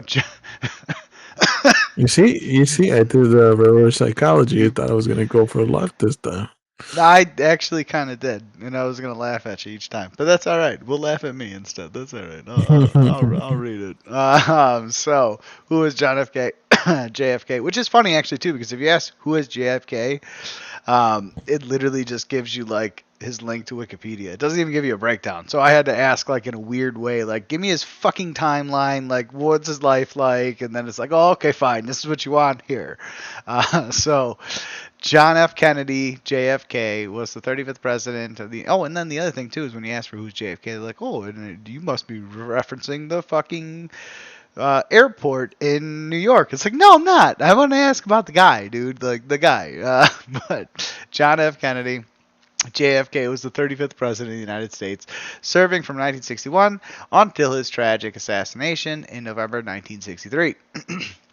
Early life and education. Birth: born in May 29, 1917, in Brookline, Massachusetts, into a wealthy and politically connected Irish-American family. Health: suffered from frequent severe illnesses during his childhood and youth, which is interesting. They don't really talk much about that. College: graduated from Harvard University in 1940. Writing: authored Profiles in Courage, which won a Pulitzer Prize in 1957. You can read more about his early records at the JFK Library. Didn't I hear like they changed something about that recently with like Trump or something? I don't know. Military service. World War II. Served in the U.S. Navy in the Pacific. Heroism: commanded a PT boat that was rammed and sunk by a Japanese destroyer. He guided his surviving crew to safety, which is impressive. Political career and presidency. Which, honestly, you know what the funny thing about that whole thing is? How many other ultra wealthy families have their kids actually in the service? Yeah, that is true. You know? Like, he was actually in the service. Now, did they promote him faster in there because of his family? I don't know, but look what he did. Like, he actually commanded a PT boat and fucking saved his crew. Political and career and presidency. I'm sorry, political career and presidency. Congress served in the U.S. House of Representatives 1947 and 1953, and the U.S. Senate 1953 and 1961, which is interesting also that he went in the House and the Senate, because most of them, like Nancy Pelosi, just picked one and stick there for fucking 85 years. Representing Massachusetts. She's not that old, but yeah. Maybe, who knows? Election. Elected in 1960 at age 43, becoming the youngest man and the first Roman Catholic elected president. Cold War and foreign policy. Handled intense global conflicts, including the failed Bay of Pigs invasion and the dangerous Cuban Missile Crisis of 1962. Civil rights. Provided federal support for the growing civil rights movement, which is also good. Assassination and legacy. Death. Assassinated on November 22nd, 1963, while riding in an open-top motorcade in Dallas, Texas, which is just insane, by the way. Just absolutely fucking insane. Remembrance. Detailed historical overviews are available on Wikipedia and History. Okay, so you gotta go to their websites. Noting how historians continue to rank him among the most memorable U.S. leaders. Yeah, I mean, honestly, he's probably better than most of the presidents we've ever had. I can't really think of one that would outmatch I was that just in thinking, yeah, speeches. because like if you think of like, he's always been like, like the the one that's remembered like as one of the best. I want to say so. Well, I almost wonder if part of that has to do with him being assassinated, though. I feel like Yeah, that's part of it, but the other issue that plays into it, though, is like some of his speeches are just fucking amazing. I will say I do still like Eisenhower's farewell address that talks about the um, military-industrial complex that we all need to get rid of. But like JFK seemed to be like outside of like the Kennedy family and all that stuff, because we're gonna read a little bit about that too. So that's coming up. But like he seemed like he was doing the right thing for the people. He really did, and yeah, they couldn't have that, so they killed him. Like, you of, can't treat the people like humans. Get out of of here. course not. Well, how dare you? Yeah. Uh, Goodness. But go ahead. Sorry. All right, who killed JFK? President John F. Kennedy was assassinated by Lee Harvey Oswald on November 22nd, 1963, in Dallas, Texas. Lies. Officially, government investigations, including the Warren Commission, concluded that Oswald acted alone. Though widespread public debate and conspiracy theories have Oh. persisted for decades. Official findings: the gunman. Lee Harvey Oswald, a worker at the Texas School Book Depository, fired the shots from a sixth-floor window. The investigation. The Warren Commission reported in 1964 that Oswald acted alone in shooting both the president and Dallas police officer J.D. Tippit. Yeah, he was like he found him on the street and he shot him, and then he went to a fucking movie theater. Okay. Go ahead. Oswald's death. 2 days after the assassination, Jack Ruby shot and killed Oswald while police moved in. Huh. Ongoing debate. Conspiracy theories. Many people believe others were involved, pointing to potential involvement by organized crime, foreign governments, or intelligence Yeah, agencies. probably more to that than we think. Government records. Many people believe others were involved, pointing to potential involvement by Why'd you go back up? organization. Government records. The U.S. government has continued.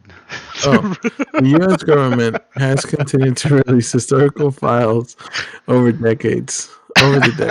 Lies, but yeah.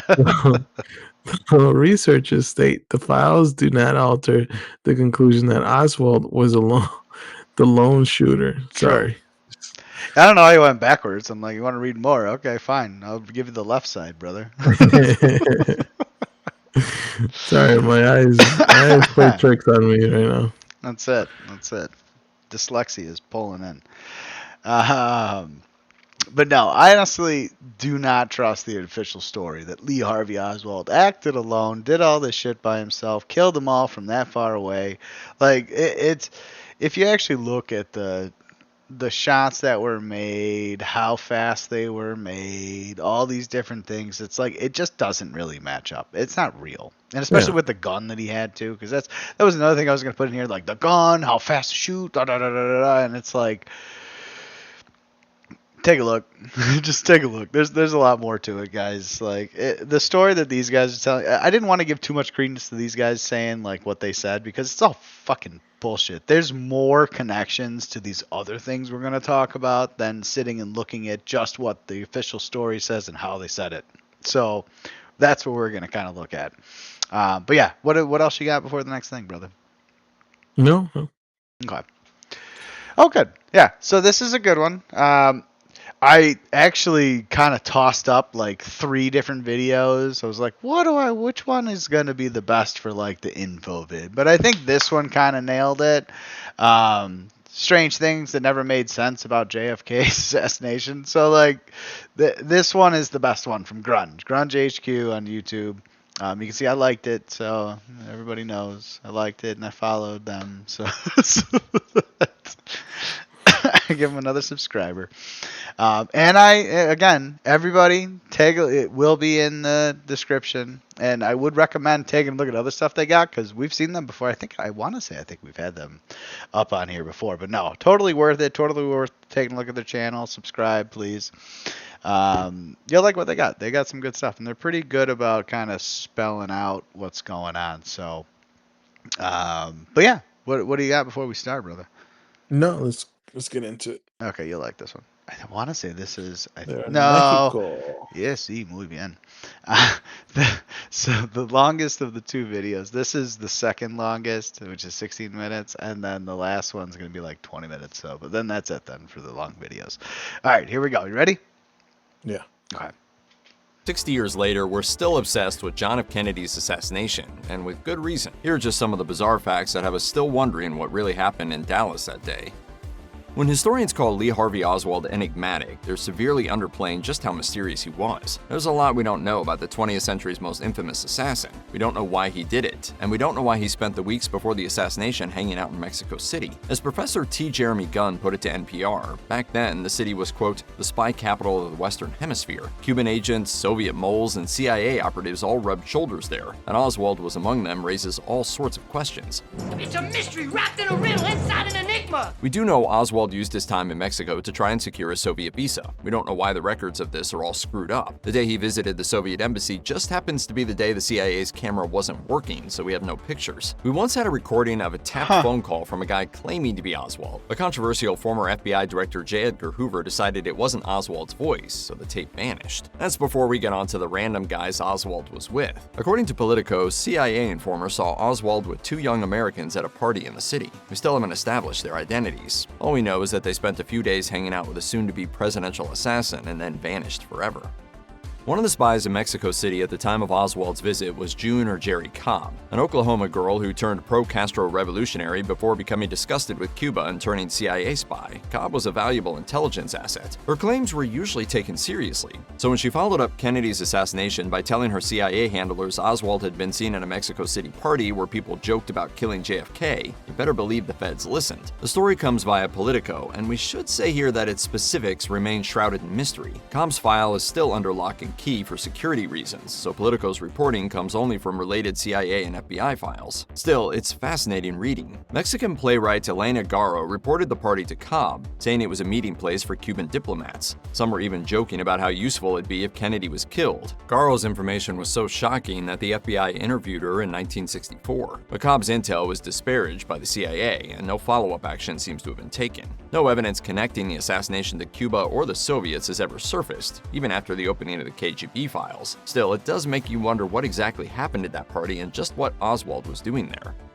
Perhaps the strangest thing about Oswald is that he didn't spend the run-up to Kennedy's death being tailed by the CIA, FBI, and every other department. Oswald was a defector. On October 16, 1959, he arrived in Moscow and wrote to the Soviet authorities, renouncing his American citizenship. Then, when the Kremlin rejected his overtures, Oswald tried to kill himself. That was enough to grant him a temporary stay in the USSR. The KGB shipped him off to Minsk to work in a radio factory. According to Pulitzer Prize-winning journalist Anthony Summers, Oswald later claimed he'd offered the Soviets information on America's U-2 spy planes. No, sir, I am not a communist. I have studied Marxist philosophy, yes, sir, and also other philosophers. Flash forward to June 1962, and Oswald was back in the States, this time with a Soviet wife and newborn daughter. Given his history, you'd probably expect his return to be announced by dozens of men in dark glasses bundling him out of the airport and into a mobile interrogation chamber. Right. Yet the CIA never questioned him. The FBI didn't place him under surveillance. For whatever reason, a defector was given free rein to waltz around the country until he shot the president.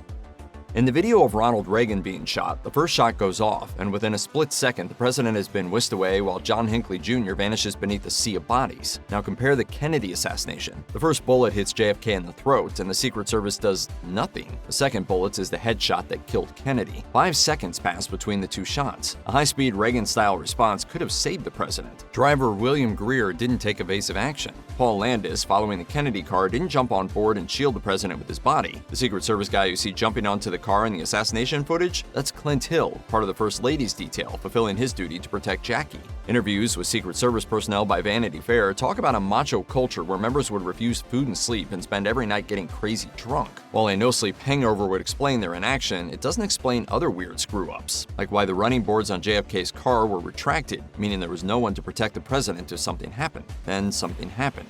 John F. Kennedy. It's very weird. Died at approximately 1 o'clock Central Standard Time today here in Dallas.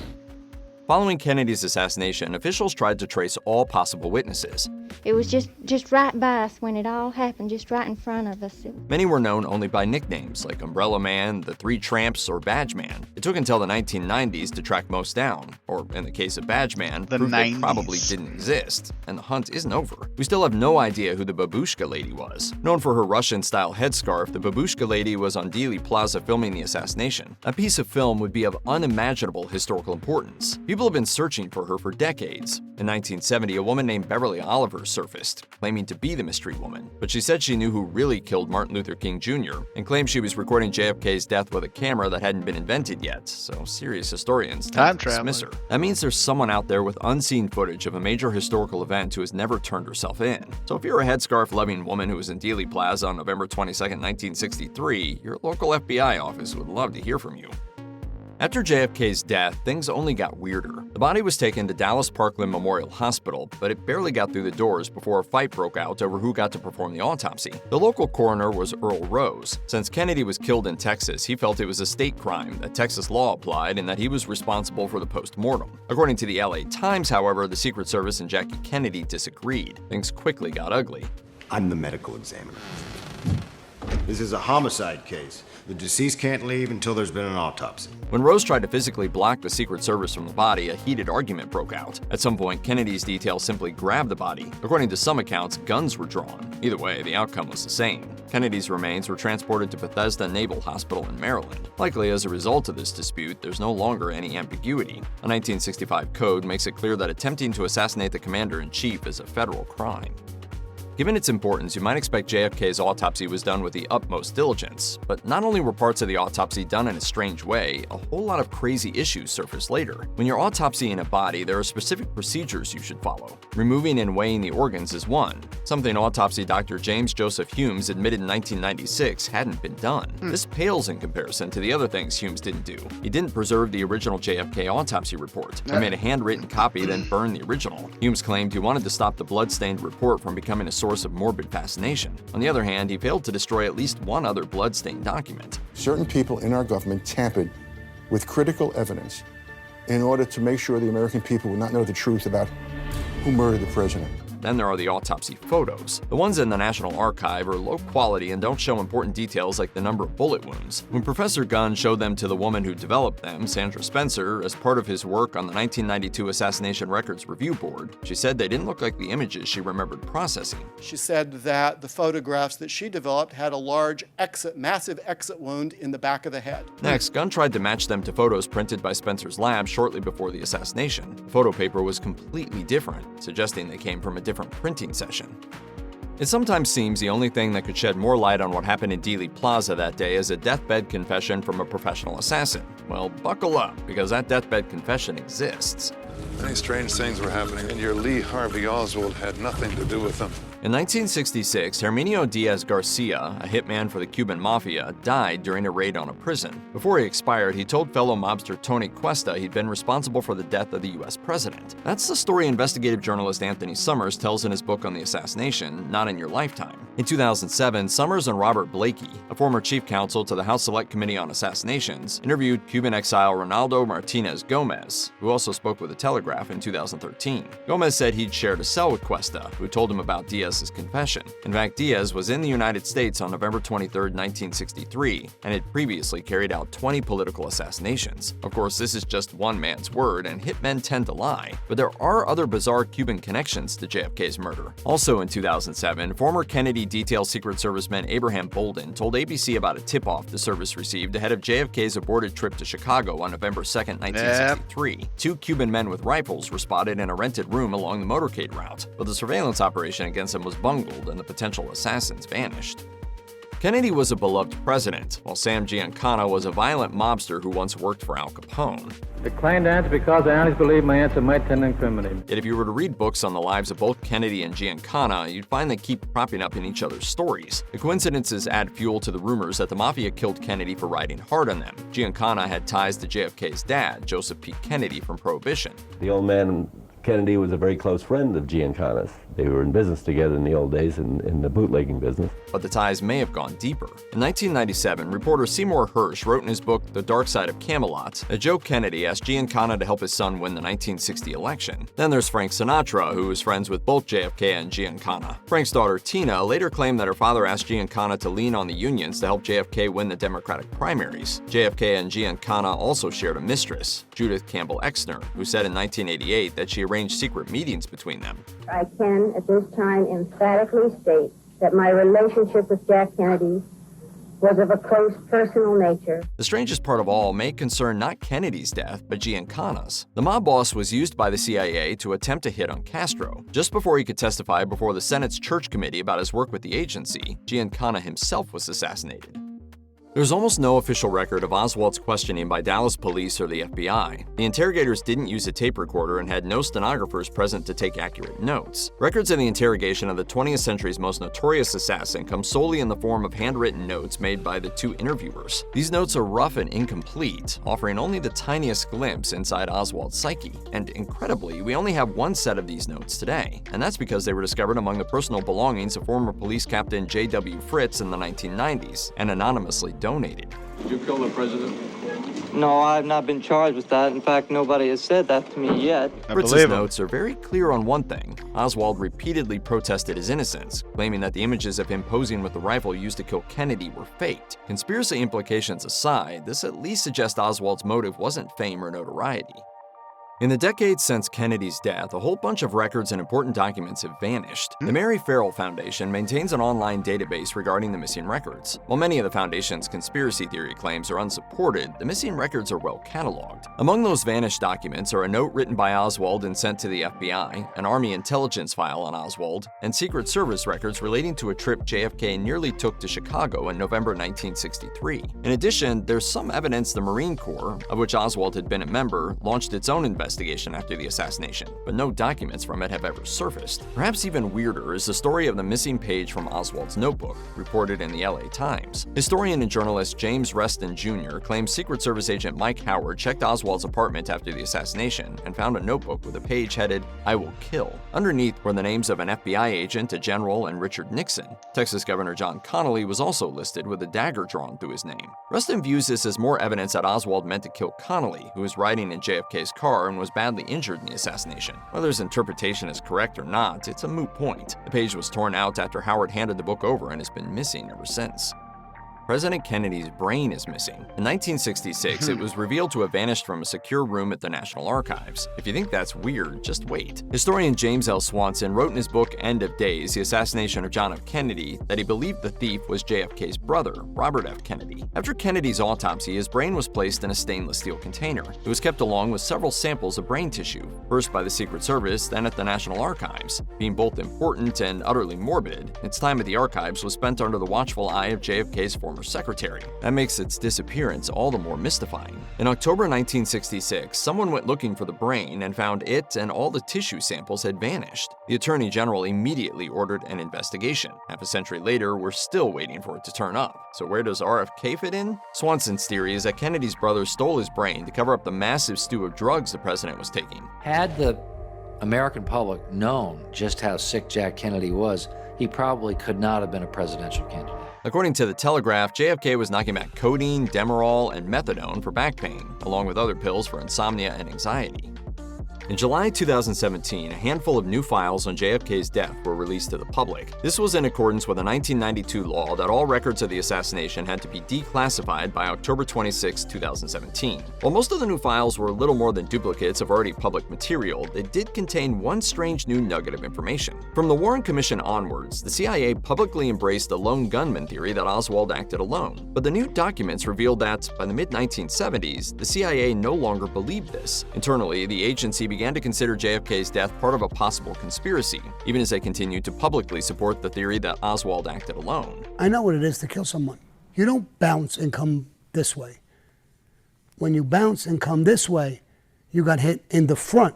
What the CIA actually believed happened is vague and sometimes contradictory. Some agents seem to have started taking the Soviets in Cuba seriously as suspects. Others seem to have worried the killing was inadvertently related to their own work. This theory went that Oswald read about CIA assassination attempts on Castro and killed Kennedy in revenge. As Politico notes, if that proved true, it would have raised a terrible question for the CIA. Was it possible that JFK's assassination was blowback for the spy agency's plots to kill Castro? What this indicates, and this was the judgment of the committee, is that our own people aren't as efficient as we might think they ought to be.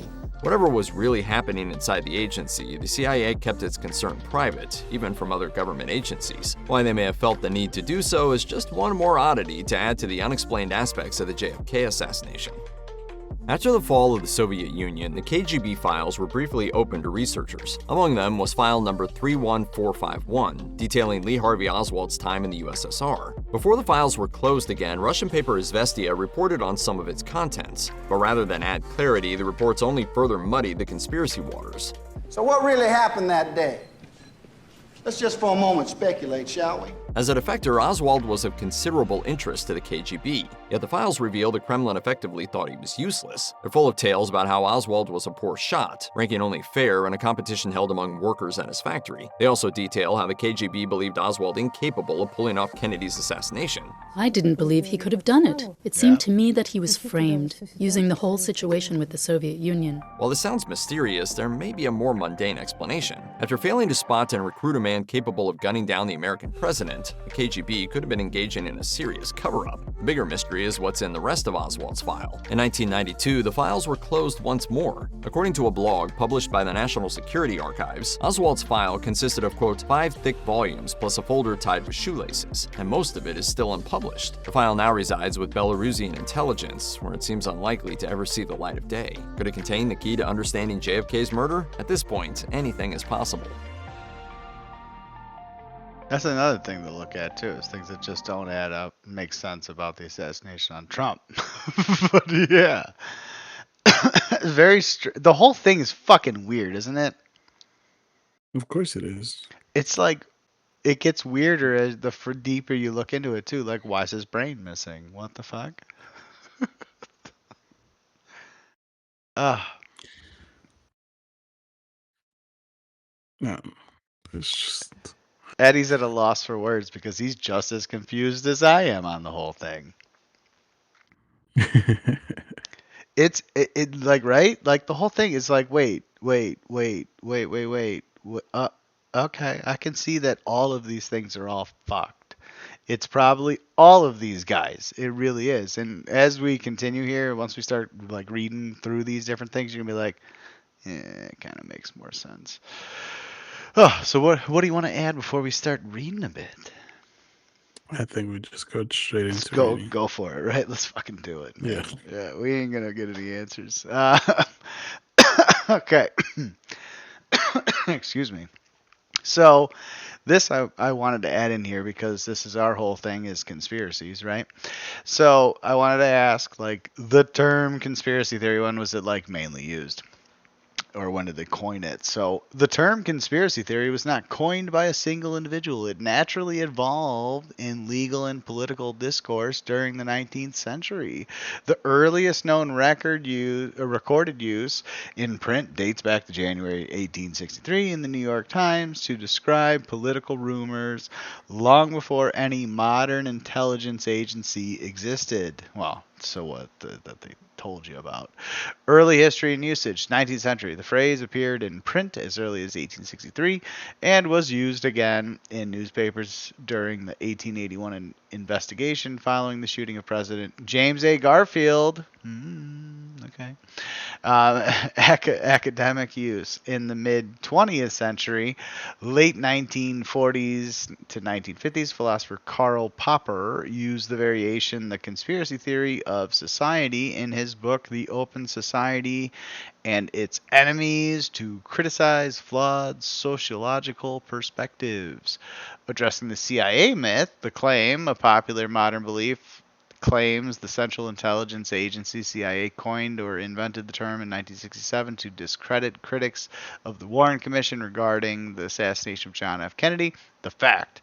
Historical tracking shows the term is decades older than the CIA, while the 1967 CIA dispatch did advise media assets on how to push back against skeptics of the official JFK findings, which helped popularize and weaponize its pejorative tone. They did not invent the words. It's like that whole thing, that whole fucking thing is to get to that last paragraph. It's like, like, yeah. Listen, here it was here before. It was here before. Look here, look here, look here. However, they did help tell the media to use this to fucking combat everybody who was saying it about JFK. So, like, come on, guys. Like, that's the biggest joke ever. Fucking 5 paragraphs for fucking dog shit. Because I said that Lyndon B. Lyndon B. Johnson Johnson, yeah. had a bunch of legal issues before JFK was assassinated. Yes, Vice President Lyndon B. Johnson faced intense political pressure, ethical scrutiny, Yeah. and looming investigations tied to close associates in the months leading up to JF Kennedy's assassination in November 1963. However, he was never formally indicted or charged with any crimes. The primary situations creating legal and political trouble for LBJ included the Bobby Baker scandal. Bobby Baker, a powerful Senate secretary and protege, whom Johnson had mentored, became the center of a massive Washington scandal involving kickbacks, influence pleading, and questionable business. Peddling. That's what that is. Yeah. Influence peddling. And questionable business dealings. By autumn 1963, a Senate committee was opening an investigation, and mainstream media outlets like Life magazine published exposés connecting Baker's corrupt activities directly to Johnson. The Billy Sol Estes affair.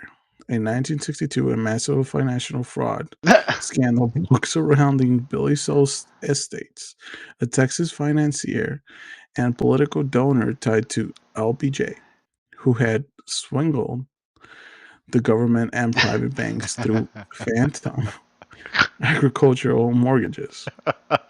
Through congressional investigation has implicated several agricultural officials.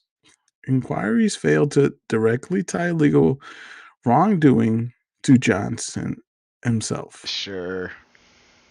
Rumors of removal from the ticket due to the mountain of Mounting negative publicity. negative publicity from the association scandals. Washington speculations grew in late 1963 that JFK might drop Johnson from the 1964 Democratic presidential reelection ticket. Though Kennedy had publicly brushed those rumors aside shortly before his death.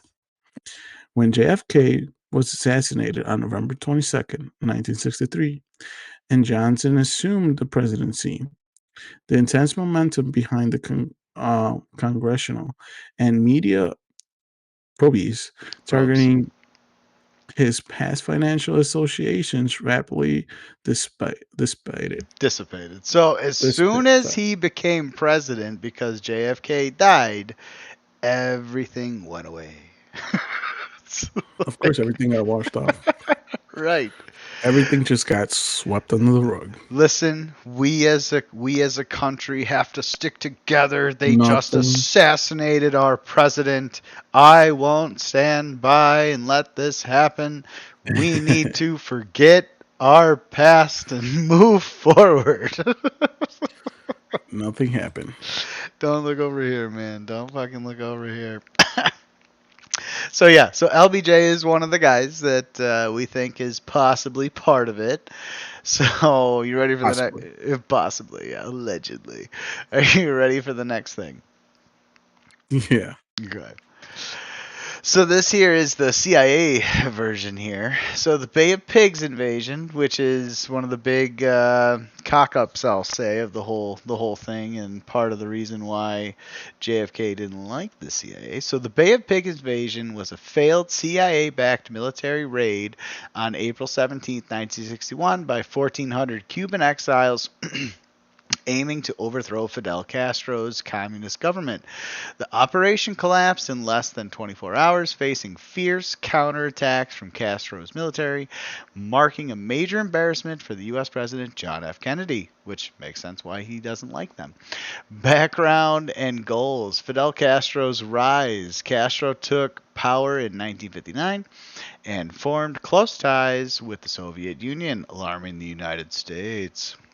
The plan: the CIA trained Cuban exiles, Brigade 2506 in Guatemala, to spark a local uprising and oust Castro.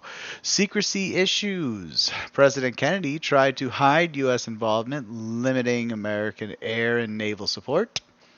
Okay, so that maybe even fucked up the whole invasion, but why the invasion failed? Oh yeah, here we go. No local uprising. Ordinary Cuban citizens did not rebel or join the invaders as expected.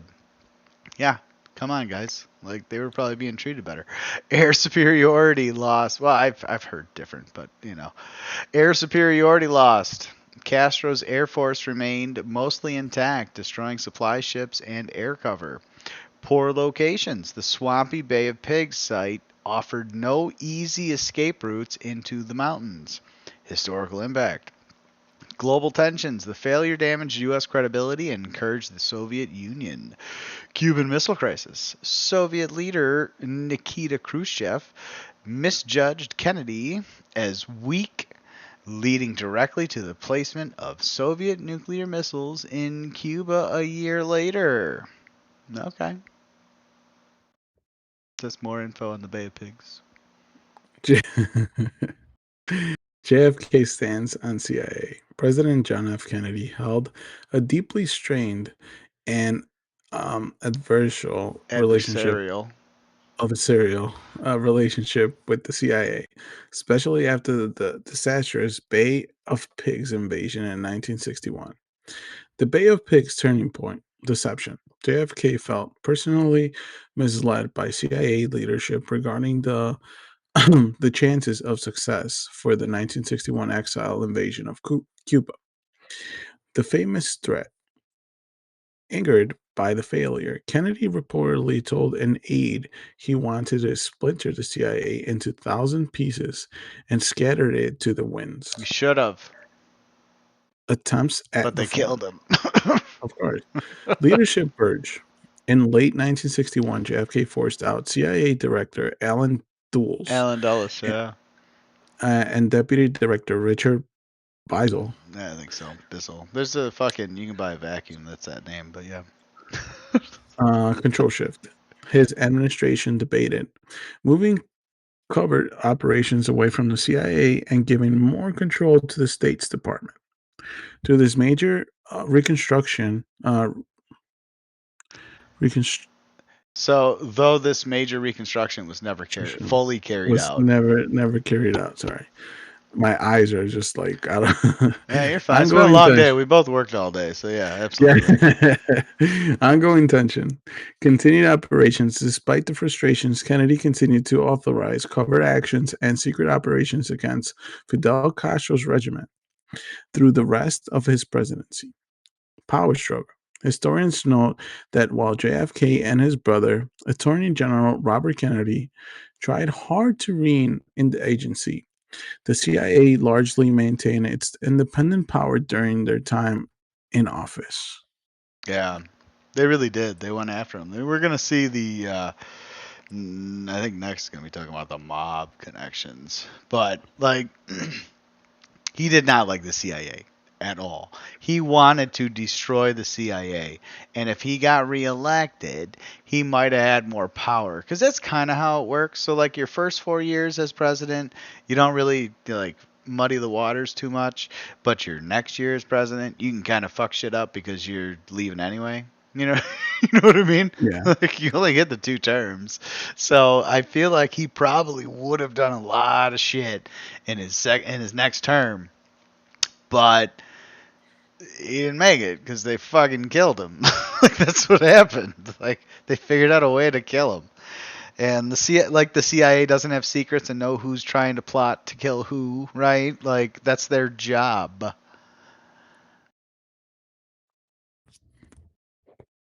I've seen the Bourne movies. It's all a joke. It really is, man.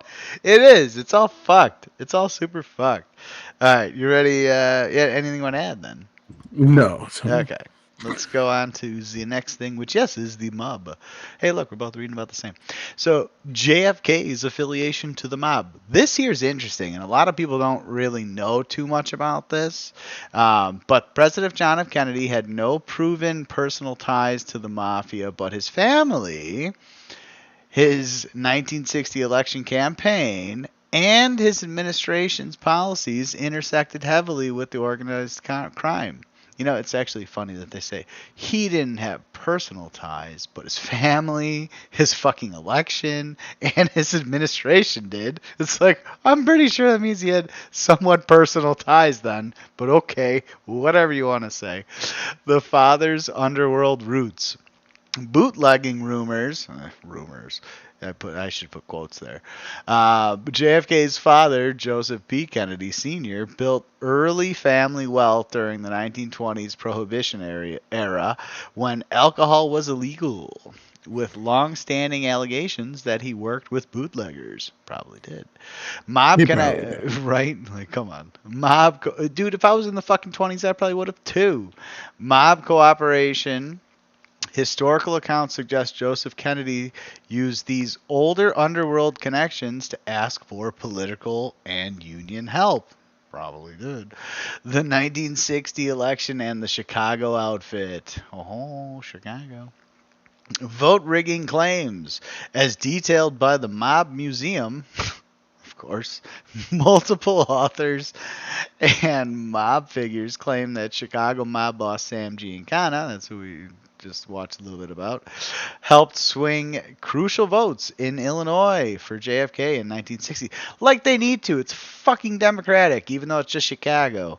The alleged deal. Rumors persist that Joseph Kennedy promised a lenient attitude towards organized crime if his son won. though no official proof exists. Yeah, it probably happened. The Judith Campbell affair. Shared acquaintances in 1960, singer Frank Sinatra introduced JFK to a woman named Judith Campbell, later Judith Campbell Exner. Okay. I don't know why they put that in there, but they did. Mob access. Campbell was simultaneously involved with Chicago mob boss Sam Giancana, FBI surveillance, FBI director J. Edgar Hoover, which is funny in the Archer show, it's J. Edna Hoover, but okay. J. Edgar Hoover. Did you see that movie, J. Edgar?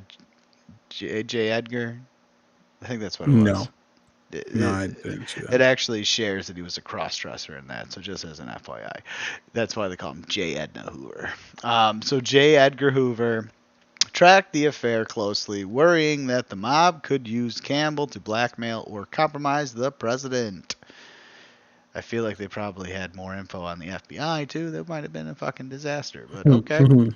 The administration's crackdown. Attorney General Robert F. Kennedy, once in office, JFK appointed his brother, Robert F. Kennedy, as Attorney General. War on the mob. Robert F. Kennedy launched an aggressive legal war against organized crime and labor racketeers like Jimmy Hoffa, read about him, effectively ending any informal cooperation and turning mob leaders bitterly against the Kennedy administration. Yeah, we read about Hoffa hated these guys for sure. Yeah. Which, I mean, if someone came in and was fucking up my business, I'd be mad at them too.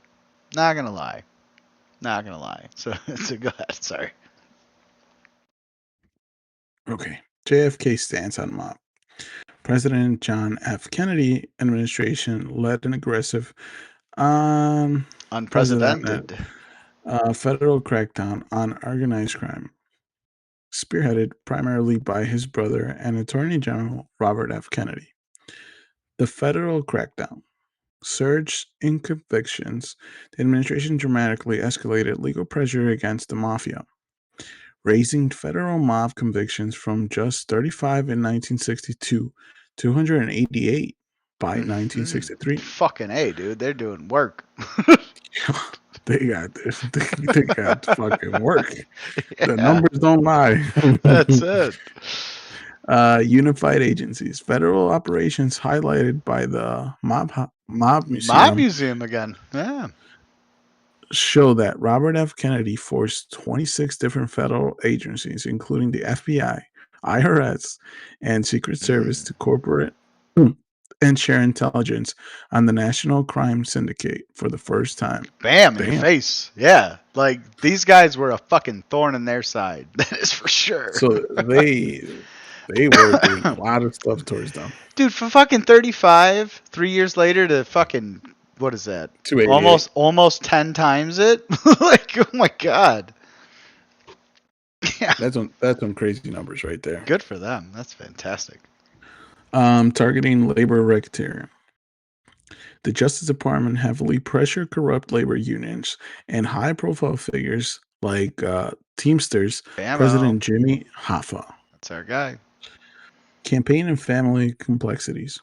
Most users on Quora agree that while JFK was not personally involved with the mafia, his father, Joseph P. Kennedy, had strong historical ties to organized crime, dating back to the Prohibition bootlegging. I just still want to interject here with the whole Quora and Reddit shit. Like, there's like actual historians that have linked it, so why go to Quora and fucking Reddit? Like, you can use like real things that people show value to behind. Like, I'm okay with it being these things, but like most people are like, well, that's not a scientist, that's not a historian. You know what I mean? Like, but there are historical facts. Like, come on, guys. Fuck. All right, sorry. Go ahead. Well, it's like a lot of things, you know. Like, I think Reddit and Quora, it's like a lot. It's kind of good because it lets people like communicate with each other and share their thoughts and everything. No, totally. I get it. But like when people are looking for facts, I want facts. You know what I mean? Like that bullshit. It's like, okay, so if it doesn't come from an actual stupid guy with a PhD, then it doesn't fucking matter. And it's like, no, guys. No, it Like, shouldn't be that way. That shouldn't be that way. We shouldn't listen to these guys with PhDs because they've done nothing but listen to the system. Like, that's what it is. That's how you get a PhD, is you listen to the system and you follow their rules and you pass their tests. Ugh. Sorry, go ahead. Campaign accounts note that these historical channels, sometimes involving intermediaries like entertainer Frank Sinatra, like entertainer Frank Sinatra, helped secure critical political backing and votes in swing states during the tight 1960s presidential election. JFK also had personal social acquaintances, such as Judith Campbell, who maintained close ties to prominent mob bosses like Sam Giancana and Johnny Roselli, which later drew intense FBI and congressional scrutiny. The aftermath: a sense of betrayal. Mafia leaders expect the government leniency or a lighter But they got in exchange for their support during the 1960s election. Instead, they faced a relentless legal assault. He's like, this guy is like, could you imagine? He played all of them. He was Dude, like, we got you in office, you fuck, and you're fucking us. You're putting all our fucking generals in prison. What the hell? 288 guys? What the fuck? They're like, yeah, we got you guys. Don't worry. We'll get it done. We're in power. Bro. Yeah. Fuck you. That's we'll it. Get all of you guys. It's like, here, like, yeah, we're in office. Here, we're just write down all the names of the people that we have to take care of once we get into office. And their addresses. Oh, my God. And a list of crimes, if you could. Yeah, what have they done for you? Yeah, that's it. How important is he to your group? Okay, great. Thanks, brother. But you also got to go by ranks, like the first names on the list, that's the higher ranks, and then we go all the way to the bottom. That's it. Work the whole thing. Hey, Robert, by the way, hey, check this out, brother. here's your new list for the week. Intense animosity. This aggressive shift generated deep rage and feelings of betrayal among major crime bosses like Carlo Marcello and Santos Trafficante. That's kind of funny because his name is literally trafficking. Trafficker. Yeah, right. Creating that's a mob name if you all day, baby, all day. Santos is like saint and Trafficante is like trafficker. That saint of trafficking, yes. That is a fucking name to have as a mob boss. Oh man, I wonder what he does.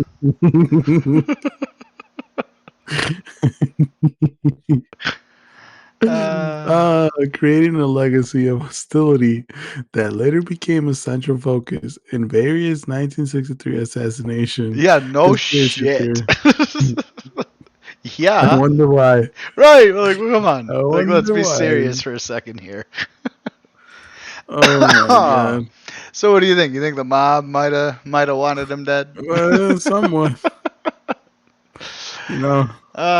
Goodness. So far we're 2 for 2, right? LBJ and the mob. So far we're 2 for 2. They both wanted him dead. They could benefit from it. Love it. That is hilarious. I fucking love it, man. Absolutely love it. Thanks, Google How AI. he played him. Dude, they tell me they didn't. That was like, honestly, the joke of the whole thing is like when you vote somebody into office today, and then they completely go back on everything that they ran on. Like that's what happens though. That's like this right here sounds like a politician. But like against the people instead of against the organized crime. Like oh, it's hilarious. I love it. Funny. I fucking love it. Anything you want to add? No. Okay. On to the next then. Oh, good. So this here is the Zapruder Film, which again is the It's an hour and 25 minutes. I only have the first like 20 minutes, just as an FYI. It really is good. You should watch it because it goes even further into detail about like the kind of strangeness about the Zapruder film. So all the images that you've seen, have you seen the actual video of him being murdered? Yeah. Okay. So At this point, I think a lot of people have seen it. I was just about to mention that. I want to say a lot of people have seen that, and that's actually the Zapruder film. Okay, so that's this. This is a documentary about that film in particular, which raises even more questions. So you let me know when you're ready, and we'll start it. I'm ready. Let's Okay, go for it. here we go, brother. Unfortunately, legal threats from the 6th floor museum in Dallas have prevented me from using the Zapruder film in Killing Oswald or to illustrate this feature. Damn it, it was too quick. My thanks to Doug Horn and Peter Janey for the interview with Dino Brugioni, which he does later. I don't have that in here. I have edited the videos, the flow, blah, blah, blah, blah, blah. You can read it. Oh, wait, this one actually gave me a lot of fucking time to read. The only one that you're like, oh, fuck this. The one I Well, give I think up everyone on. knows that the Zapruder film is the preeminent assassination record that we have today. There were several home movies taken that day, but the best one by far, in terms of magnification and field of view and quality, was the home movie made by Abraham Zapruder. Now, he was a dressmaker. He worked in the building across the street from the book depository. He didn't even bring his camera to work that day. His secretary sent him home, go home and get your camera. He went home and got his camera. He filmed the motorcade coming down Elm Street and captured the assassination. For several decades after the assassination, everyone presumed, naturally I think, that the Zapruder film was authentic and that it was the closest thing to ground truth that we had about the Kennedy assassination. Beginning in the late 1980s and on into the 1990s, different researchers began to have doubts about whether the Zapruder film was an unaltered, authentic film or whether it's an altered record of what happened. Has the Zapruder film been altered in some way? The key problems were, number one, was there a car stop? Many, many eyewitnesses, approximately 50 people in Dealey Plaza, insist that the president's limousine came to a complete stop during the assassination. A brief stop for perhaps 1.5 or 2 seconds, but that the car did come to a stop. We don't see anything like that on this film. And yet some of the most persuasive witnesses to the car stop were the people closest to the limousine, people standing on either side of it on Elm Street, and many of the motorcycle policemen who were either escorts for the limousine or escorts for cars immediately behind it. So that's the first problem with the Zapruder film, is why doesn't it show the car stop that over 50 witnesses recall? Another problem is that Zapruder and his secretary both recall that Zapruder started shooting the movie when the car was on Houston Street and filmed it turning onto Elm Street. That is not seen in the film today. Recently, some researchers have begun to study the image content in the frames of the film. One researcher in particular in California, Sidney Wilkinson, purchased a dupe negative, a duplicate 35mm negative of the Zapruder film from the National Archives. She and her partners in Hollywood have created high-resolution digital scans of each frame of the Zapruder film. They believe they see irrefutable evidence of alteration of image content. Specifically, they believe they see blacking out of the back of the head in the Zapruder film, which is significant because the back of the head is where all of the medical staff at Parkland Hospital in Dallas saw a wound on President Kennedy when he was treated on November 22nd. The medical staff at Parkland Hospital in Dallas, Texas, who attempted to save President Kennedy's life, only saw 2 wounds on his body. They saw an entrance wound in his throat directly below the Adam's apple, and they all saw a rather large, gaping, avulsed, blown-out exit wound in the right rear of his head. In the right rear of his head, not the top of his head, not the side of his head. They saw a wound in the right rear of his head. That wound that they saw was devoid of bone and scalp. Brain tissue was exposed. The Zapruder film does not show such a wound. The new high-definition scans created in Hollywood from the duplicate negative from the archives show many frames where the back of the head is blacked out, rather crudely blacked out, as if someone had wanted to obscure the wound seen at Parkland Hospital, and yet we see other head wounds on the Zapruder film that no one saw at Parkland Hospital. We see the top of the head apparently damaged, the right side of the head apparently damaged in the Zapruder film, and yet no one at Parkland Hospital, and I mean no one, saw such damage on President Kennedy. And he was treated for 40 minutes. So these medical experts who were well-trained and who knew how to identify wounds and knew how to describe their location had plenty of time to observe the wounds on his body, and no one at Parkland saw the wounds on President Kennedy's head that are portrayed in the Zapruder film. So we have a car stop that's not shown in the Zapruder film. We have head wounds that no one saw at Parkland Hospital on the Zapruder film.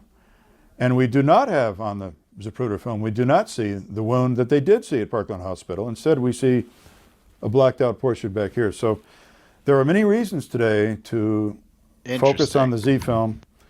And there's a lot of research going on right now, and it's, I'll just say it's ongoing. Stay tuned. The Zapruder film has had a very interesting journey. Abraham Zapruder shot his home movie on November 22nd. It was developed at the Kodak plant in Dallas, Texas. After it was developed, he took it to another lab. They ran off 3 copies on a contact printer. He took the 3 copies back to the Kodak lab. They were also developed at the same Kodak lab in Dallas. So on the day of the assassination, we had 4 versions of the Zapruder film. We had the camera original, and we had 3 copies made in a contact printer. They were all slit to 8 millimeters that day. So Zapruder had a double 8 millimeter film. Double 8 film, as inserted in the camera and as shot in the camera, was 16 millimeters wide and consisted of opposing image strips going in opposite directions. We had an A side and a B side. After developing, the normal procedure at the developing plant was to slit the film or split the film straight down the middle and then splice those 2 sections together so that instead of having a 16 millimeter film 25 feet long, you would have an 8 millimeter film 50 feet long. And that's what was done. After the original and the 3 copies were developed, the day of the assassination, all of them were split to 8 millimeters. Zapruder took his original film home that night, showed it to his wife and his daughter. He then showed the original film the next morning to a representative from Life magazine, Mr. Stolley, and to the Secret Service in his office at the Daltex building. On Saturday, November 23rd, Life magazine implemented the first of 2 sales contracts with Mr. Zapruder. The first contract on Saturday was for $50,000, and it allowed them to have worldwide print rights. Now, this was printing rights for still images only from his motion picture. Life magazine was to be allowed to borrow the original film for 1 week for the making of these high-quality still images. Then after 1 week, they were to give it back to Mr. Zapruder, and he in return was to give them one of the 3 copies. On Saturday afternoon, the original film that Mr. Zapruder had sold to Life was put on an airplane in Dallas and sent to Chicago by Life magazine. Mr. Stolley did not go with it. He put the film on an airplane. Until recently, everyone thought the story went like this, that Life magazine had the original film in Chicago all weekend, the weekend of the assassination, and that they were busy taking stills from that image for publication in their future magazines. We now believe that's not the case at all, and I'm prepared to talk about that in some detail. Something happened that weekend to cause Life magazine to want to repurchase the film in its entirety. So, and you've got to understand, this was not to Life's financial benefit, this was to Mr. Zapruder's benefit. Yeah. Life reapproached Mr. Zapruder on Sunday, November 24th, the day before President Kennedy's funeral. And they said, we'd like to renegotiate our sale contract with you. We would like to buy the original film and all the copies and maintain possession of them and have not only worldwide print rights, but worldwide motion picture rights. We want all the films, and we want all the rights to the films, including motion picture rights. So, of course, Mr. Zapruder said, sure. Yeah, why not? I'll do another contract with you. So the sale contract was rewritten on Monday, November 25th, the day of President Kennedy's funeral. And that contract, instead of for $50,000, the new sale price was $150,000. Yeah. Spaced out over a period of 6 years. Mr. Zapruder was to get $25,000 a year. And Life was to get the original film and all the copies and the motion picture rights. Now what's interesting is that after spending an extra $100,000 to obtain motion picture rights to the film, Life magazine in 12 years, never once did they exhibit the film as a motion picture or license it for others to exhibit it as a motion picture. So they paid extra money to do this and then never used it as a motion picture. In my opinion, the real reason that Life magazine repurchased the Zapruder film was to suppress that film as a motion picture. Absolutely. We all know today that, yes, the film seems to contain evidence that President Kennedy was shot from the front because his body is propelled rather rapidly to the left and to the rear. I also believe the film was altered the weekend of the assassination. In 1963, before the era of digital technology, before computer-generated imagery, there were limits to what one could do to alter a film. One could remove, let's say, frames of debris exiting the president's head and traveling toward the left rear. One might be able to remove a car stop, but there were things in 1963 that one could not do with the film. You can't change the motion of someone's body in the car. There was no CGI in those days, so I believe that the film was crudely altered the weekend of the assassination to black out the location of the true exit wound, to paint false wounds on the president's head that would appear to be consistent with a shot from behind, and that although these alterations were done, they weren't done very well. I don't think they would have stood up to the scrutiny of a, let's say, a television studio. If you licensed the Zapruder film in 1963 to someone who wanted to show it as a motion picture, you would have to loan them the film. They would have it in a telecine machine. They'd be studying it frame by frame. And I think that some of the alterations done, some of the crude alterations done to black out the true exit wound probably would have been apparent to anyone borrowing and studying the film on a frame by frame basis. So I think that's why Life never exhibited it as a motion picture after paying for the right to do so. I also think that the motion of the body, the head snap back and to the left that we've all become so familiar with, is evidence of shots from the front. It's just evidence that the alterationists couldn't remove from the film. There's only so much you can do to alter a film in 1963. That's evidence of shots from the front that you couldn't remove. And because you couldn't remove that, Life chose to suppress the film. Now we know that C.D. Jackson, the publisher of Life magazine, had a long career in and out of intelligence. He was in and out of intelligence with the U.S. government, then back into the private sector, back with the government, back with the private sector. He started his career in London in World War II working for the OSS in propaganda, Allied propaganda. He also rejoined the government in the 50s and worked for President Eisenhower in a propaganda role. So I think Mr. Jackson's friends in government encouraged him and the magazine to repurchase the film, put it under wraps, release still frames from time to time as desired, but don't show that film as a motion picture. I don't think they wanted the crude alterations to the wound imagery to be detected, and I also think they were afraid that people might focus on the motion of the body back and to the left. So the film wasn't exhibited as a motion picture for 12 years. Only when a bootleg copy of the Zapruder film was aired on national television in 1975 by Robert Groden and ABC Television, only then did Life magazine suddenly lose interest in the Zapruder film. That very same year, Life magazine sold the film and all of its film elements that it had back to the Zapruder family for $1. Whoop. For $1, after paying $150,000 for the film. They sold it back to the family for $1 in 1975, after the bootleg copy of the film had become widely seen. Now, the Zapruder family placed the film in the physical custody of the National Archives in 1978 for what was called courtesy storage.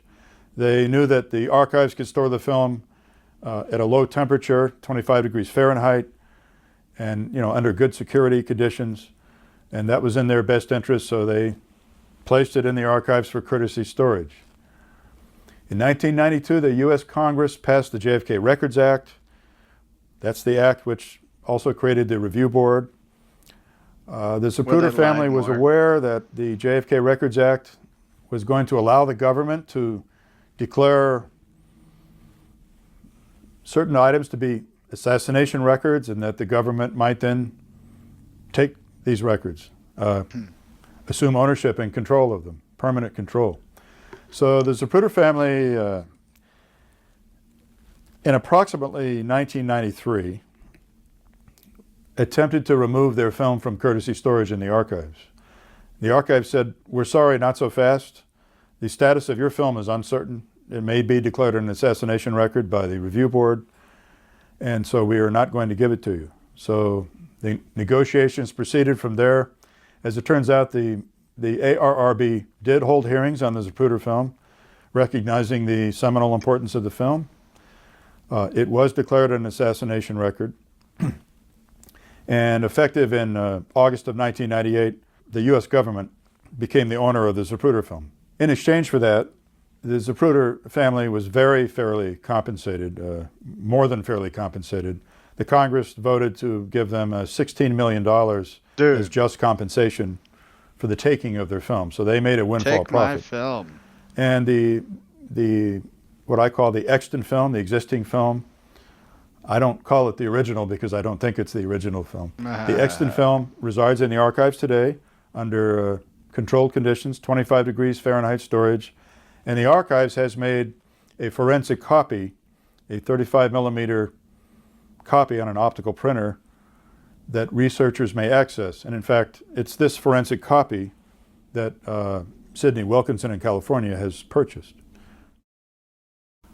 The weekend of the assassination, this is weird. We now know the film had a very different chain of custody and very different history than we once thought.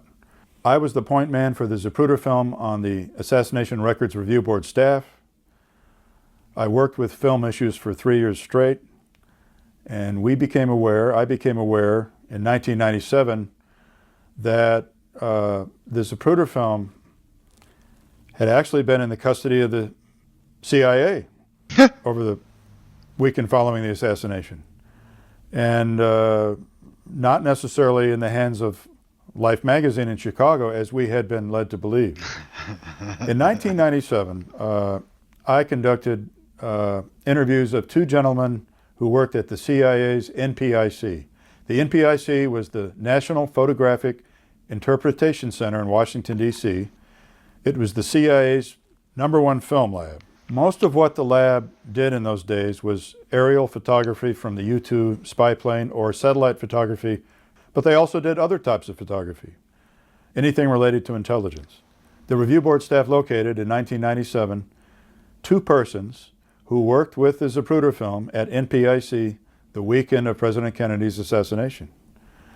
And the names of these two men were Homer McMahon, the head of the color lab at NPIC, and his young assistant at the time, Ben Hunter. We conducted a total of 6 interviews, 3 interviews of each man. And this is what we discovered. About 2 days after the assassination, which would make it Sunday, November 24th, a Secret Service courier brought the Zapruder film to the NPIC in Washington. Now this is late Sunday night. These men were sure it was a couple of days later, and they were sure it was before the funeral. The funeral was Monday, November 25th, so this had to be Sunday night. The Zapruder film was brought to NPIC Sunday night by a Secret Service agent named Bill Smith. He told these men that it was the original film and that it had been developed in Rochester, New York at a codenamed facility named Hawkeye Works. Now, Hawkeye Works was a sensitive code name used at the time by the CIA for the Kodak company's #1 research and development lab. So the Hawkeye Works lab, R&D lab, was located at the Kodak main industrial site in Rochester, New York. It was a civilian, Kodak-owned and operated research lab that dealt with all types of film. Some of the film that the lab dealt with was the Corona satellite film and the U-2 film used by the U-2 spy plane. So there's a problem here. When we have a Secret Service courier delivering the Zapruder film to the NPIC in Washington on Sunday night and telling them that it was the original film, that it had been developed at Hawkeye Works in Rochester, and then presenting them not with an 8mm film, but with a 16mm wide, apparently unslit, 8.8 film. Now, the job of the NPIC was something that makes perfect sense. Their job was to take the film delivered to them by the Secret Service and make blow-up images of particular frames and to put the blow-up prints, mount them on briefing boards so that they could be presented to officials of the government, so they could be studied.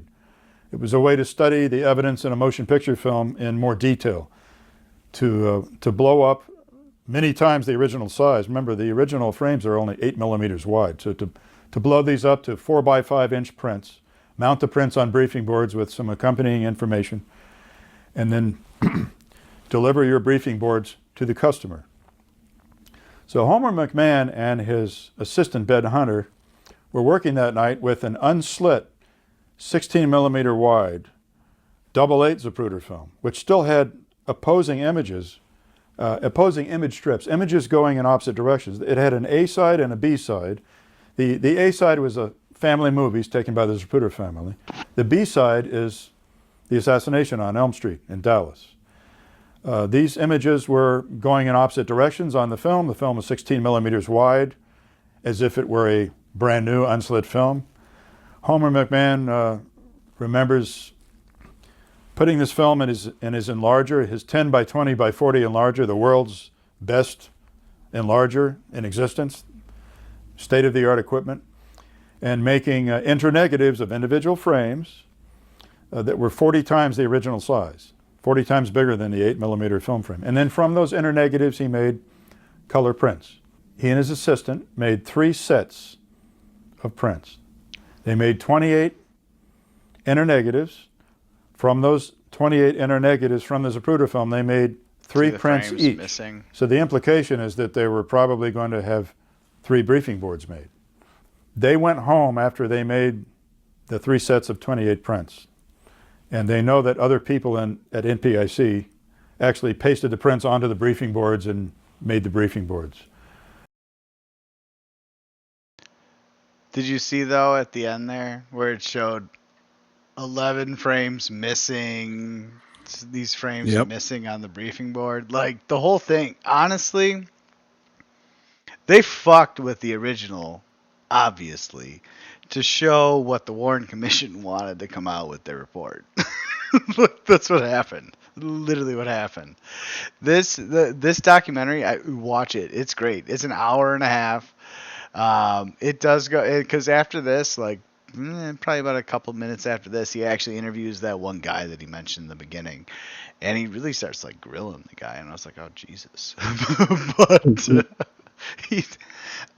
he does a good job going over everything, and the guy actually does kind of go, yeah, no, everything was, what we did was we were given this and blah blah blah blah blah, and we did our jobs. Here's the prints. Yeah, but then what they told them to, pretty right much.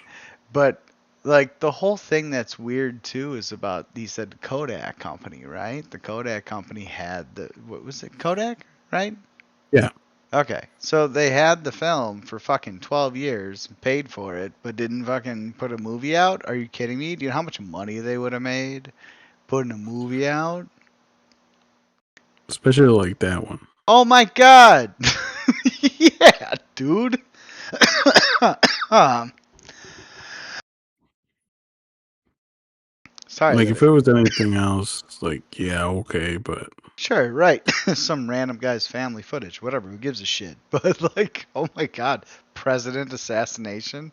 Oh man, you'd make.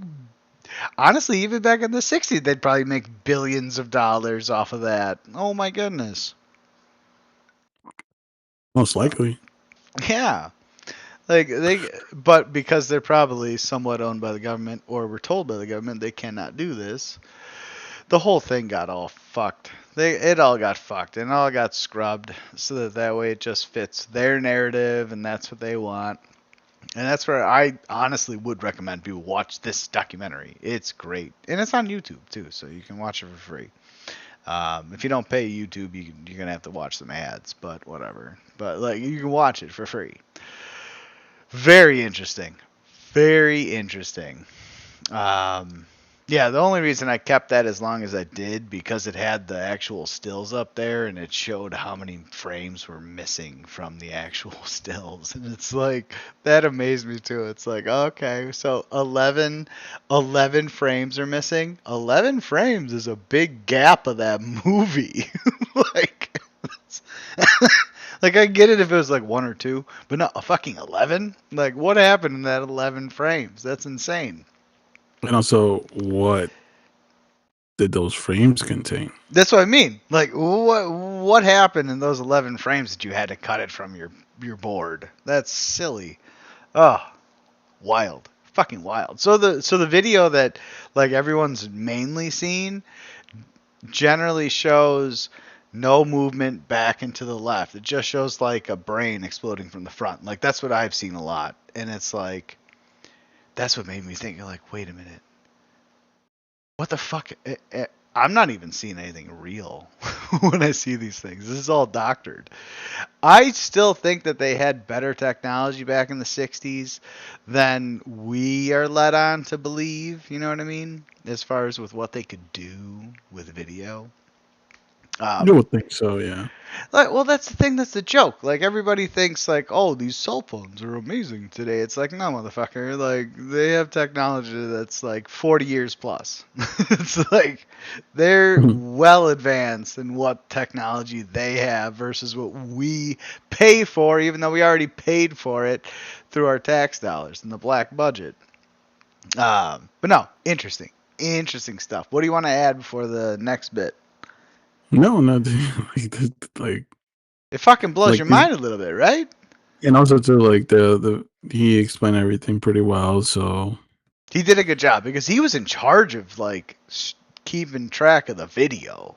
So that was like, I'm glad this guy came out with this. I'm so glad. I didn't look at how he's doing today. I hope he's doing good.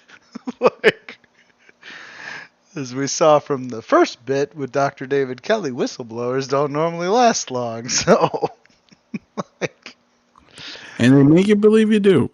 Yeah, they do. They do. It's fucking insane, man. Oh, so all right, you ready for the next bit? Yeah. Okay. So after watching this, I'm like, my mind first went to like, fucking cameras. They have to have cameras. Like, unfortunately, we live in a world today where everybody, instead of helping someone on the street getting assaulted, is gonna pull out their phone, right?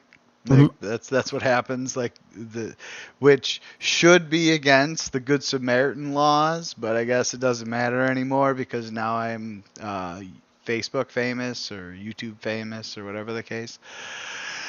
So my question was, how many news crews were along the route of John F. Kennedy? There is no exact official count of individual news crews stationed along President JFK's motorcade route in Dallas. Bullshit. Like, you didn't fucking know how many people were there. Bullshit. That's the most, like, the largest event. Like, people didn't want to say where they were? Yeah, right. So the motorcade press arrangements. Press car, the fifth vehicle in the presidential motorcade, was an open car reserved specifically for members of the press corps. Okay, where's their footage? Route coverage. Because we're gonna get to it, but like it talks about like Live cameras? Like, okay, I understand live cameras, but you mean there weren't a bunch of assholes with actual, like, Zapruder cameras that could just fucking take still images? You know what I mean? Like, that, the whole thing is fucked. Route coverage. Reporters... Yeah, I read that first part. Route coverage. Reporters and photographers rode in buses and cars positioned several hundred feet behind the president's vehicle. You still can't take a video? Like, really? Stationary media, local Dallas print and broadcast news alongside national correspondents were stationed at Love Field, oh so far away, and key spots in downtown Dallas, but not in Dealey Plaza. Okay. National mobilization, total personnel, more than 1,000 network reporters. Let me read that again. Total personnel, more than 1,000 network reporters, technicians, and news staff were rapidly mobilized across the country as the tragedy unfolded. Okay, so it wasn't until after the fact that they're like, oh no, get going. Live broadcast. Yeah, now go. Now go, guys. It's dead. Go, go, go, go. We succeeded. Oh my god. It like that right there. That sentence is the joke. That's the joke right there. So 1,000 assholes later, we're like, go guys, go. You better get out there. Live broadcast. Major television networks maintain continuous coverage over the following 4 days. Oh, so the following 4 days. We're going to keep on Dealey Plaza, even though there's nothing going on here, guys. We're going to keep staring at the street. Oh my god. We're just going to record the street aftermath. That's it. That's it. Oh, you see the blood stain there? That was Kennedy's blood. That's it. Unfucking believable. Unfucking believable. Where were the news cameras located along the route of John F. Kennedy? There were no live television or news broadcast cameras positioned in Dealey Plaza when President John F. Kennedy was assassinated. That right there annoys the fuck out of me. Like, zero? There were zero? Yeah, like, it's hard to believe that there's a president. Right! Like, especially, like, every single thing that has to do with the president is, like, there's so much, like, media surrounding it. Yeah. And you're telling me that this one, You'd nobody think was there there. was at least, like, 5 dudes. Like, 5 dudes from news channels. Like, okay, hey, man, you know, not even if it's live, whatever, who cares? Just fucking positioned along the whole route. There's a whole gap. There's a whole fucking gap in Dealey Plaza. Like, does that not sound like a setup? You know what I mean?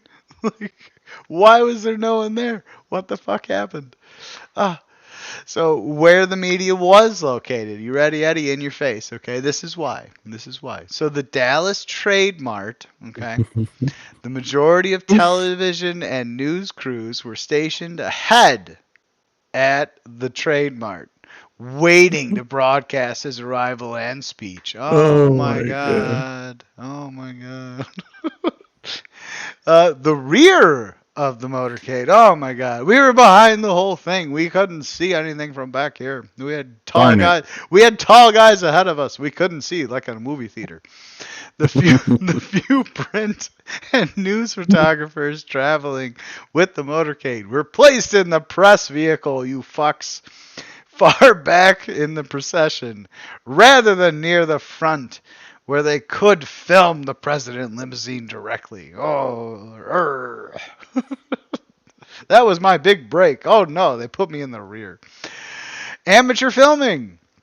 The most famous visual record of the event was captured by private local citizens, Abraham Zapruder, who used his personal 8mm home movie camera while standing on a concrete pedestal near the plaza. One fucking dude. Like, are you kidding me? What a missed opportunity. You know? Yeah. Like that's like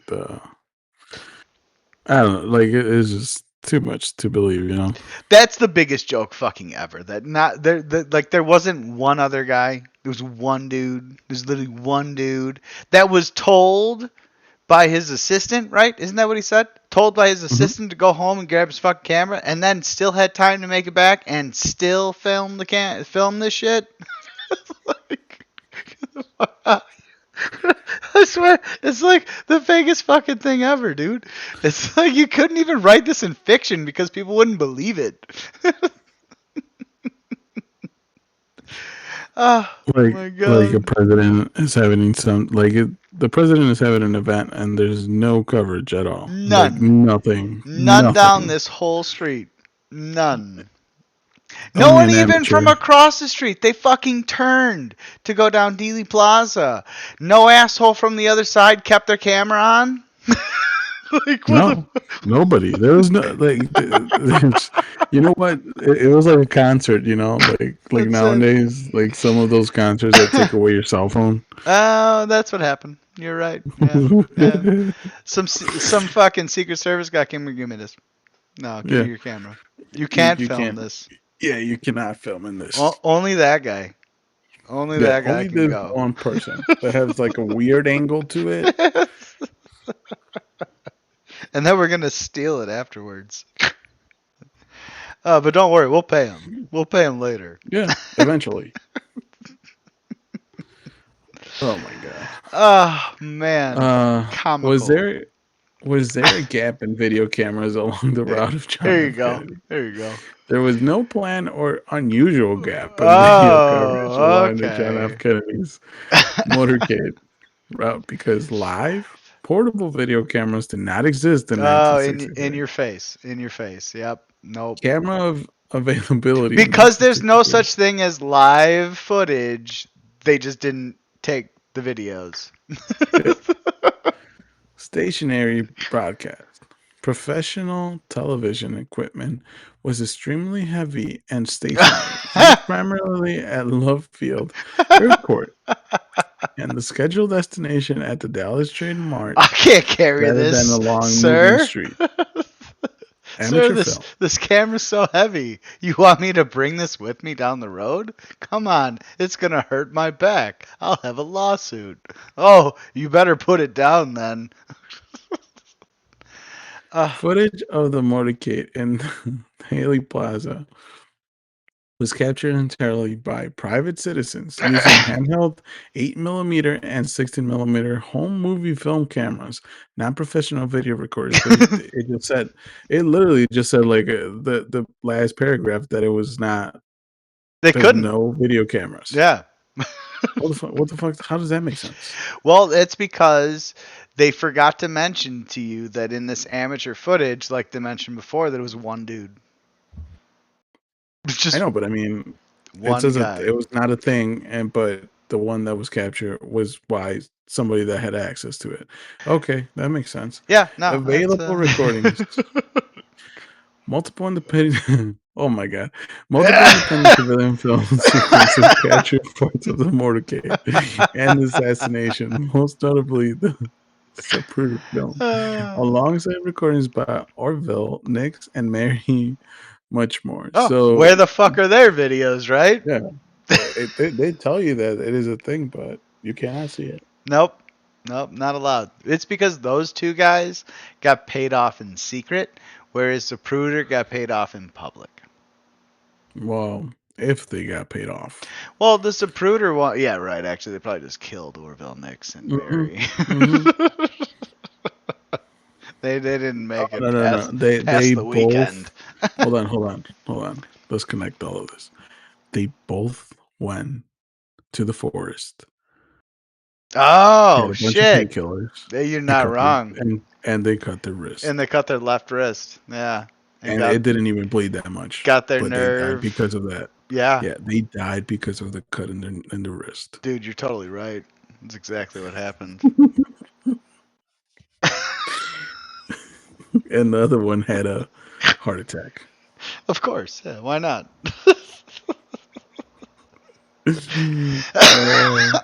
I could see it. I could see it, brother. See? Actually, we should look up Orville Nix and Mary, and I bet you my they God. died of suicide. If it says something like that, that'll be the fucking cherry on top of this. Oh my God, they totally But did. And their footage was burned down in a house fire. they were holding the burned film while they were in the That's it. forest by They had themselves. their camera next to them while Oh, the no. forest fire burned. They gave pills to their camera. That's Ah, why it's there we not go. There we go. And then the other one slit the fucking film in half with a knife. Why not? Why not? That'd be the perfect end to these guys. Oh, God. The okay. joke. The route of JFK release with enough time to set up cameras along. Yeah, how about it? Yes, President John F. Kennedy's motorcade route through Dallas was published in local newspapers days in advance, giving both Days. the public and the media plenty of time. I love this. Plenty of time to set up cameras. Though Wait. professional television There it is. broadcasting logistics at the time focused on the destination rather than the live stream footage. Oh, no. We fucked up. Timeline of the release. The finalized motorcade route was signed off by the Secret Service more than a week prior and published with maps in local papers like the Dallas Times Herald and the Dallas Morning News multiple days before the November 22nd, 1963 So, events. oh my God, are you kidding me? That like you guys have the one guy, well, three guys, but like, oh my But God. here, this is so dumb. Like, really, you're gonna. So first, you're gonna have the president go through the city. Oh my God, yeah. You're gonna give maps to everybody through local newspapers. In an open top limousine, by the way, too. Yes. Hold on. Will this be like? This wouldn't happen today. Like this is. Dude, like 3 days in advance, you and I could set up an assassination attempt. If Like, you it's give me and you, if we sat down and we had nothing else going on but to kill somebody, and we had 3 days to do it, we could probably figure it out if we're told exactly where they're going to be, how long they're going to be there, what vehicle they're going to be in, and what, you know what I mean? Like, that's the dumbest thing ever. No fucking way. That's crazy. I did not know that this is all like. Planned out well in advance for everybody else to assassinate him and not take a video? Like, oh my God. Camera presence. Oh, boy. Well, major TV networks, ABC, CBS, and NBC, did not have live stationary broadcast cameras positioned in Dealey Plaza due to 1963 technological limits and Of priorities. At the trademark launch amateur bystanders and local photographers, most famously Abraham Zapruder and several others. Several. We heard of 2. Well, technically 3 with the Zapruder guy. No, they said Abraham Zapruder and several others. We only heard about I know, but Orville Nix and Mary Munchmore. Then Mary, yeah. So that's 3 in total. Where's the other ones? Yeah, where the fuck are the other ones? The fuck? Easily position it. Yeah. Along the open route. Like the fucking news should have. With personal film camera. Oh my God. You don't think that there was some like dude who works for ABC, NBC, CBS who was like off that day that was in fucking Dealey Plaza? It's like, hey, I'm gonna fucking just set up my camera. I might be able to get something. You think there wasn't jagoffs? Like you'd think that some asshole would be riding his bicycle along the route that the president was going. Because they're not like they're going fast. You know what I mean? Like, it ain't go fucking fast. They're literally there to wave at the people. So, like, some other asshole would have got a video of this, too. I couldn't even imagine. I'm sure, unless they just killed everybody. They might have just killed everybody. Who knows? But fuck, dude. Unbelievable. That's the fakest. This right here is the biggest joke of the whole fucking event. The whole event. There's no cameras. None. None whatsoever. They had plenty of time to set them up. But nah. Our priorities at the fucking luncheon. Nothing's gonna happen. Nothing's gonna happen. You know. Yeah. And you know, it's funny too, because I didn't ask, like, was there only a gap on Dealey Plaza? But that probably would be the reality too. Like, there was only a gap down this one stretch. just Zapruder. He's the only guy. He's the only guy that he had his intuition tell him he needs to grab his camera because the fucking one lady told him to go get it. But whatever, dude. Fucking ridiculous. I will say that. But what else you got, brother? Nothing. Like, literally, there's nothing. There's no words. There's zero fucking words. It's just stupid. It's just unbelievable to even look into these. Alright, so let's go to the next thing. Which I'm not sure where we're going next. Where are we going next? Yeah. So, what was the outcome of the JFK's assassination? So, following the assassination of President John F. Kennedy on November 22nd, 1963, Vice President Lyndon B. Johnson was sworn in as president on Air Force One. Lee Harvey Oswald was arrested, of course, shot by Jack Ruby, of course, on live television this time. 2 days later. Hey, now they were. They ready. They learned from their mistakes, you know. They figured it out. They're like, we need to just keep having live cameras on all the time. And official investigations included Oswald acted alone. Though public debate and declassifications continue for decades. Okay. But they don't want to tell us about that here, but whatever.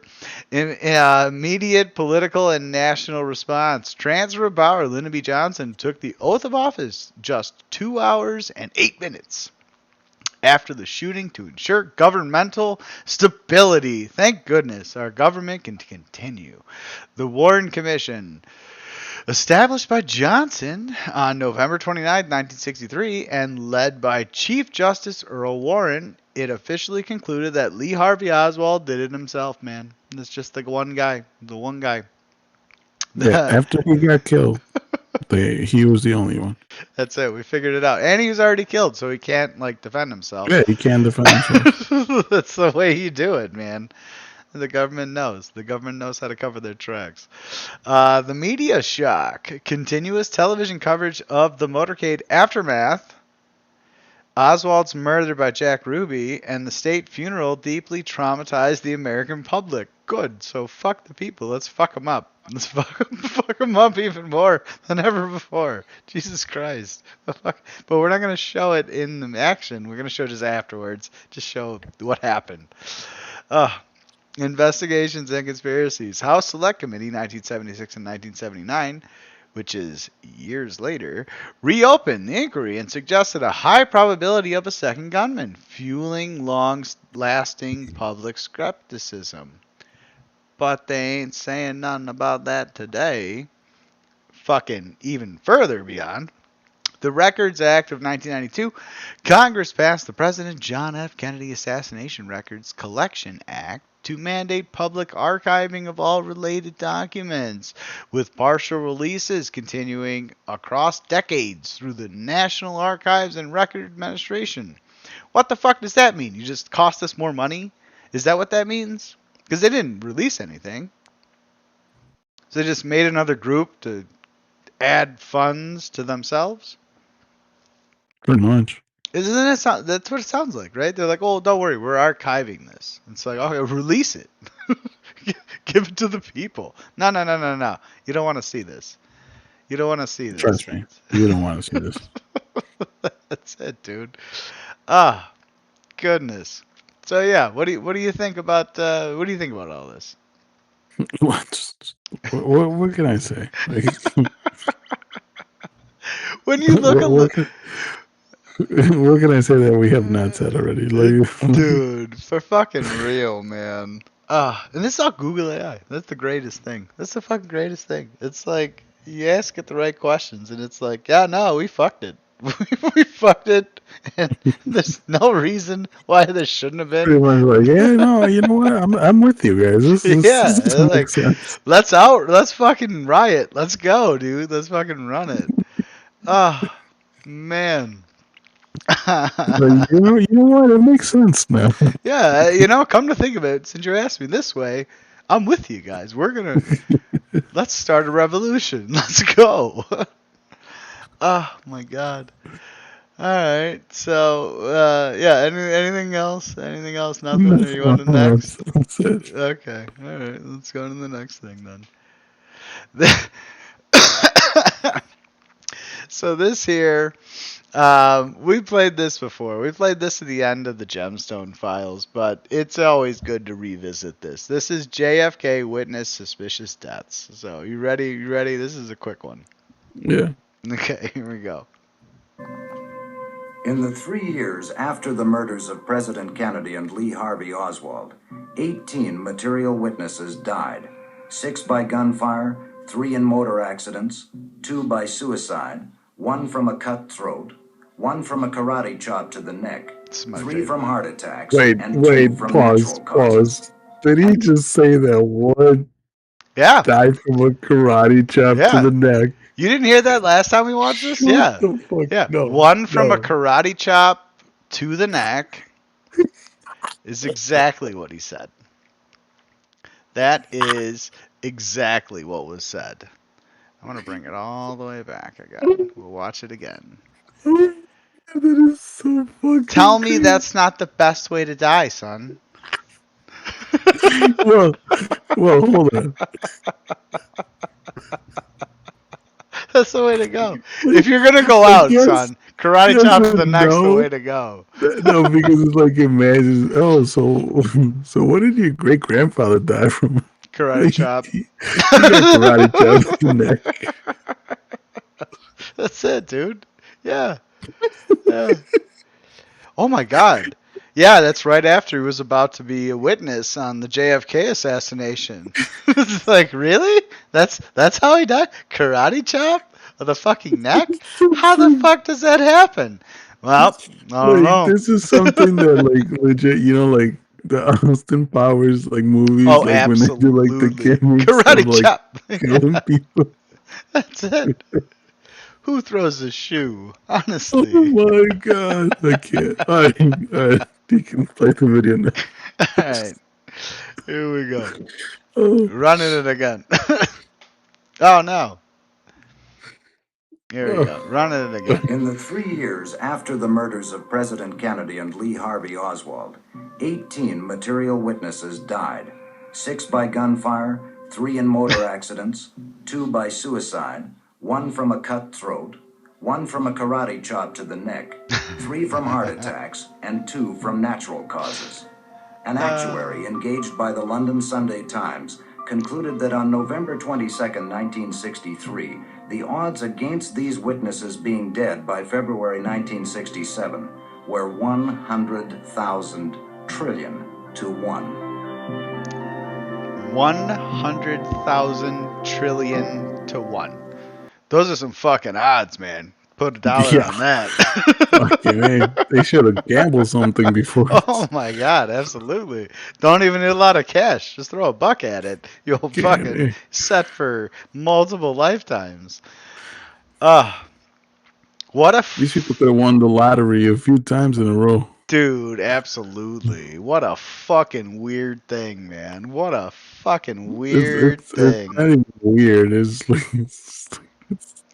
Oh, it was meant to be, is what it is. Yeah, I mean, who dies from a karate chop? I still can't get over that. You know, like karate chop to the neck, brother. That's what it is. You gotta watch out in your next karate tournament. Oh my god! I love how they specify that it was in the neck. Oh yeah, you gotta make it believable, guys. That's it. Hit him in the neck. Oh my god. Oh, he died. Oh no. Uh, you know, Like, actually, guys, that. no, hold on. This is what I'm thinking. Like, there were like just guys, we're running out of different circumstances. We can't have everybody dead by gunshots. Who else? or, What or else heart can we attacks, do? or And there's a suicides. boardroom meeting, and they're like Yeah, throwing out different ideas. brainstorm. They're like, "Well, what if you throw like a vegetable at him?" No, that won't work.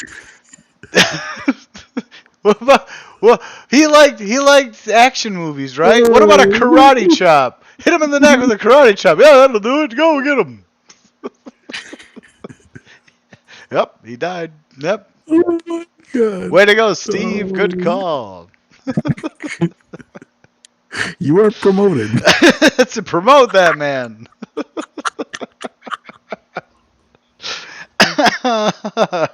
Absolutely.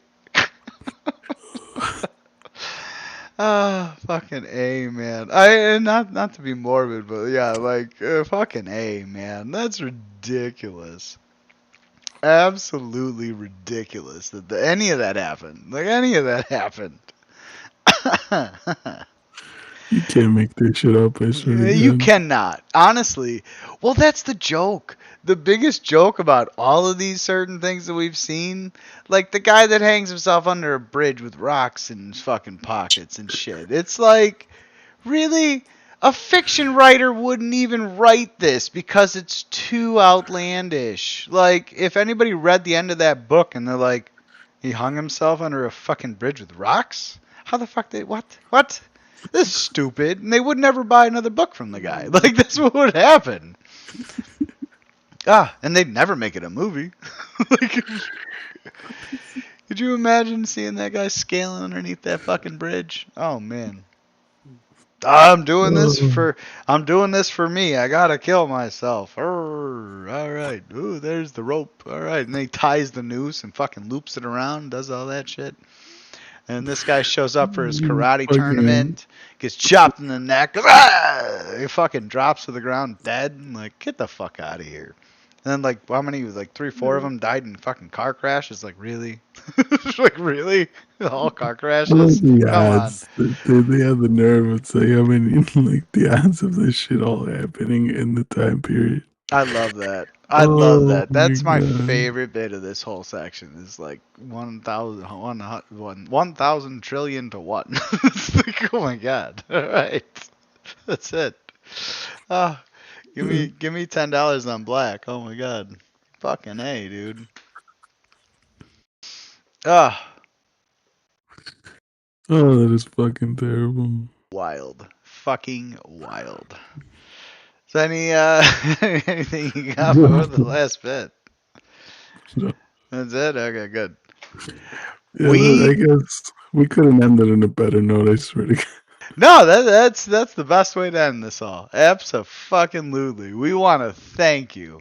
Thank you very much for watching. We do love you guys. Be careful practicing karate. Be fucking careful out there. You never know, especially if you saw some shit. But yeah, you never know, man. Like, shit. What a fucking... So, what did you think? Both of these were kind of fucked, huh? Well, yes and no. Like, it's a lot of like the same things. People saying the Similar wrong murders, yeah. But it's just putting everything together. Oh my God. Yeah, when you start to kind of dig a little bit, and it doesn't take a lot of digging. It takes a little bit of digging. Like very minimal effort digging, and you're like, oh fuck, this got fucked up real fast. Like what the fuck happened? I love that you connected the dots between the two different ones there with the camera crews or the individuals that had their cameras that slit their wrists and took a bunch of pills to found themselves in the forest. You know what I mean? Like, and then you having the video to it. Oh my God, it was like, it's the best. It absolutely is the best. Couldn't be more perfect. No, fucking karate chop to the neck. You know? I still can imagine like that boardroom. Like, you know what? It's literally like the Simpsons episode. Guys, they're not gonna believe us anymore. No, they're done. They don't trust the accidental fucking car accidents or the gunshot They're wounds onto us. anymore. They figured us out. We need something else. How much am I paying you? Okay, what do you got? Karate chop? Okay. Interesting. Never thought about it, but I like the start of it. How do you figure? Well, we'll chop him in the neck. Okay. I like that. What do you want to hit him in the carotid artery right in the throat? Yeah, okay, perfect. All right. this idea is gold, son. This is gold. We're going with this. What do you mean it's unbelievable? You see, this is why I pay him the big dollars. That's it. That's why you're an executive, sir. Oh man. A fucking weird thing. Oh my god. Oh man. I don't even know what to say anymore. No, there's nothing. There's nothing, brother. This shit, we've gotten to such a point now where it's just getting like ridiculous. Like all of these things have gotten to such a ridiculous point to where it's like, what do you say? You know, like what do you say when you hear these things? It's like, well, obviously this asshole did it. It's like. Or these secret groups, like how many secret groups? Honestly, next we got RFK and we got MLK. So we got Robert, his brother, and then we got Martin Luther King. Like these are the next two things, which were another weird thing. Which I'm curious how I'm gonna put those videos together. But shit, like fuck. All of this is all fucked, man. It's all fucked, and they just play us like clowns. They think we're all just a bunch of fucking clowns out here. Like we can't pay attention to what's going on. And sadly, like if you ask most people out there, it's like, did you know somebody who was going to be a witness for JFK was fucking struck on the neck with a karate chop and died? Did you know that? And they'd be like, what are you talking about? What are you, some kind of asshole? And it's like, no, I'm not an asshole. That's what happened. Like, it's real. They really did that.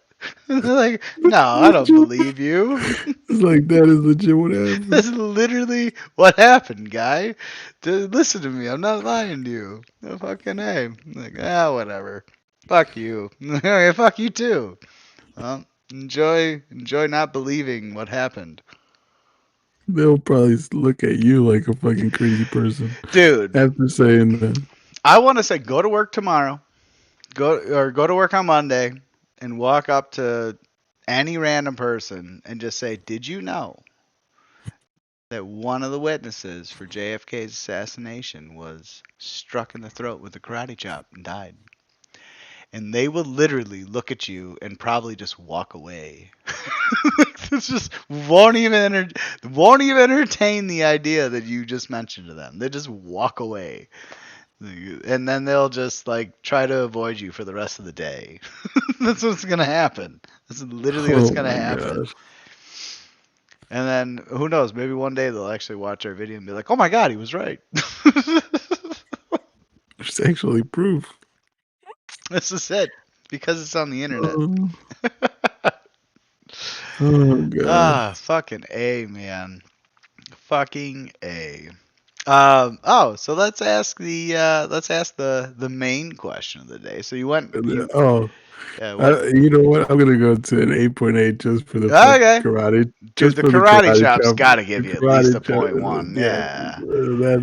That is the best. Chef's kiss right there. That's money right there, brother. Yeah. So Eddie's threat level is an 8.8. And he's excited every day to get closer and closer to that midnight. But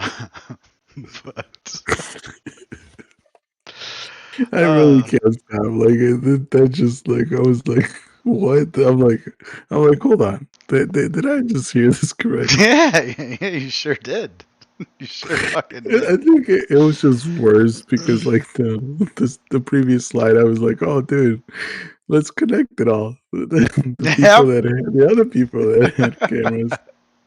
So you fucking should have said that before. That the karate chop one of those clowns in the neck. Oh my god! Imagine if I would have said something like that. That I would have bust honestly, because I've seen that, and you should have seen that too from the other video. But whatever.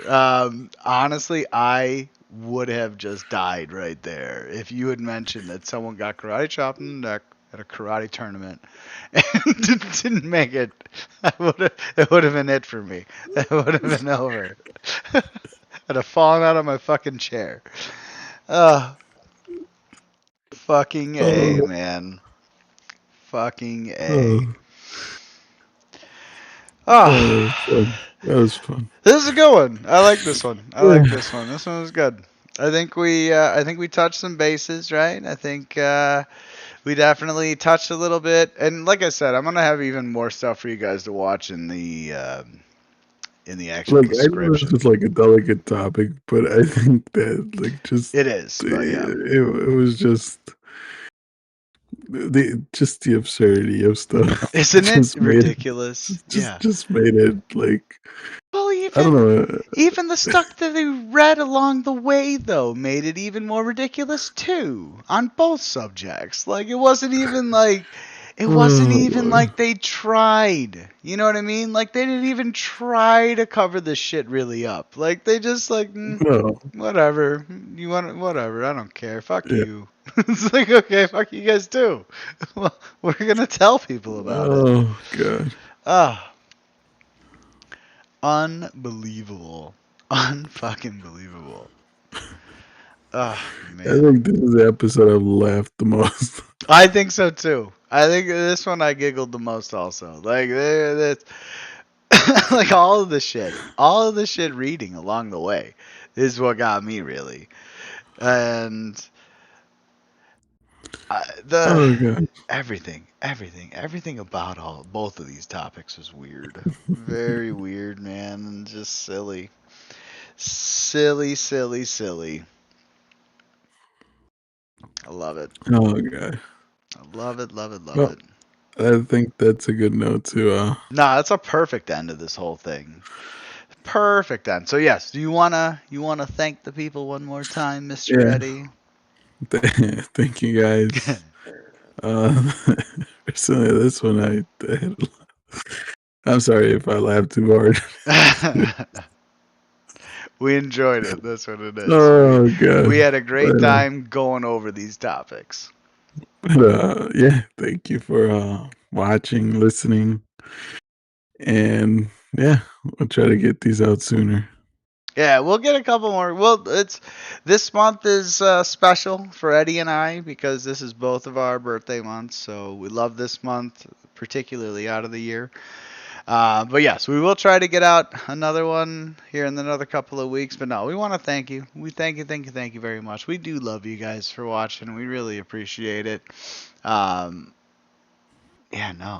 Look at our smiley faces. So we absolutely love it. So yeah, but no, we want to thank you again. We love you guys. We hope you have a great. Huh? Yeah. We didn't have cameras either. We didn't have cameras. That's true. We didn't have cameras in our hands. That's totally true. We missed the whole event. What the fuck? We were all excited, just pumping our fists in the air. Like a couple of assholes. And he got shot right behind us. That's absolutely it. And the cameraman that took our picture didn't keep the film running. What the fuck? He didn't snap anymore. Oh my god. Oh god. That's perfect. That is perfect. But yes. We would. Oh man. I fucking love it. I love it. That's perfect. That's great. Man, yes. So yes, we want to thank you. We love you guys. We hope you have a great rest of the day. And take care. Peace.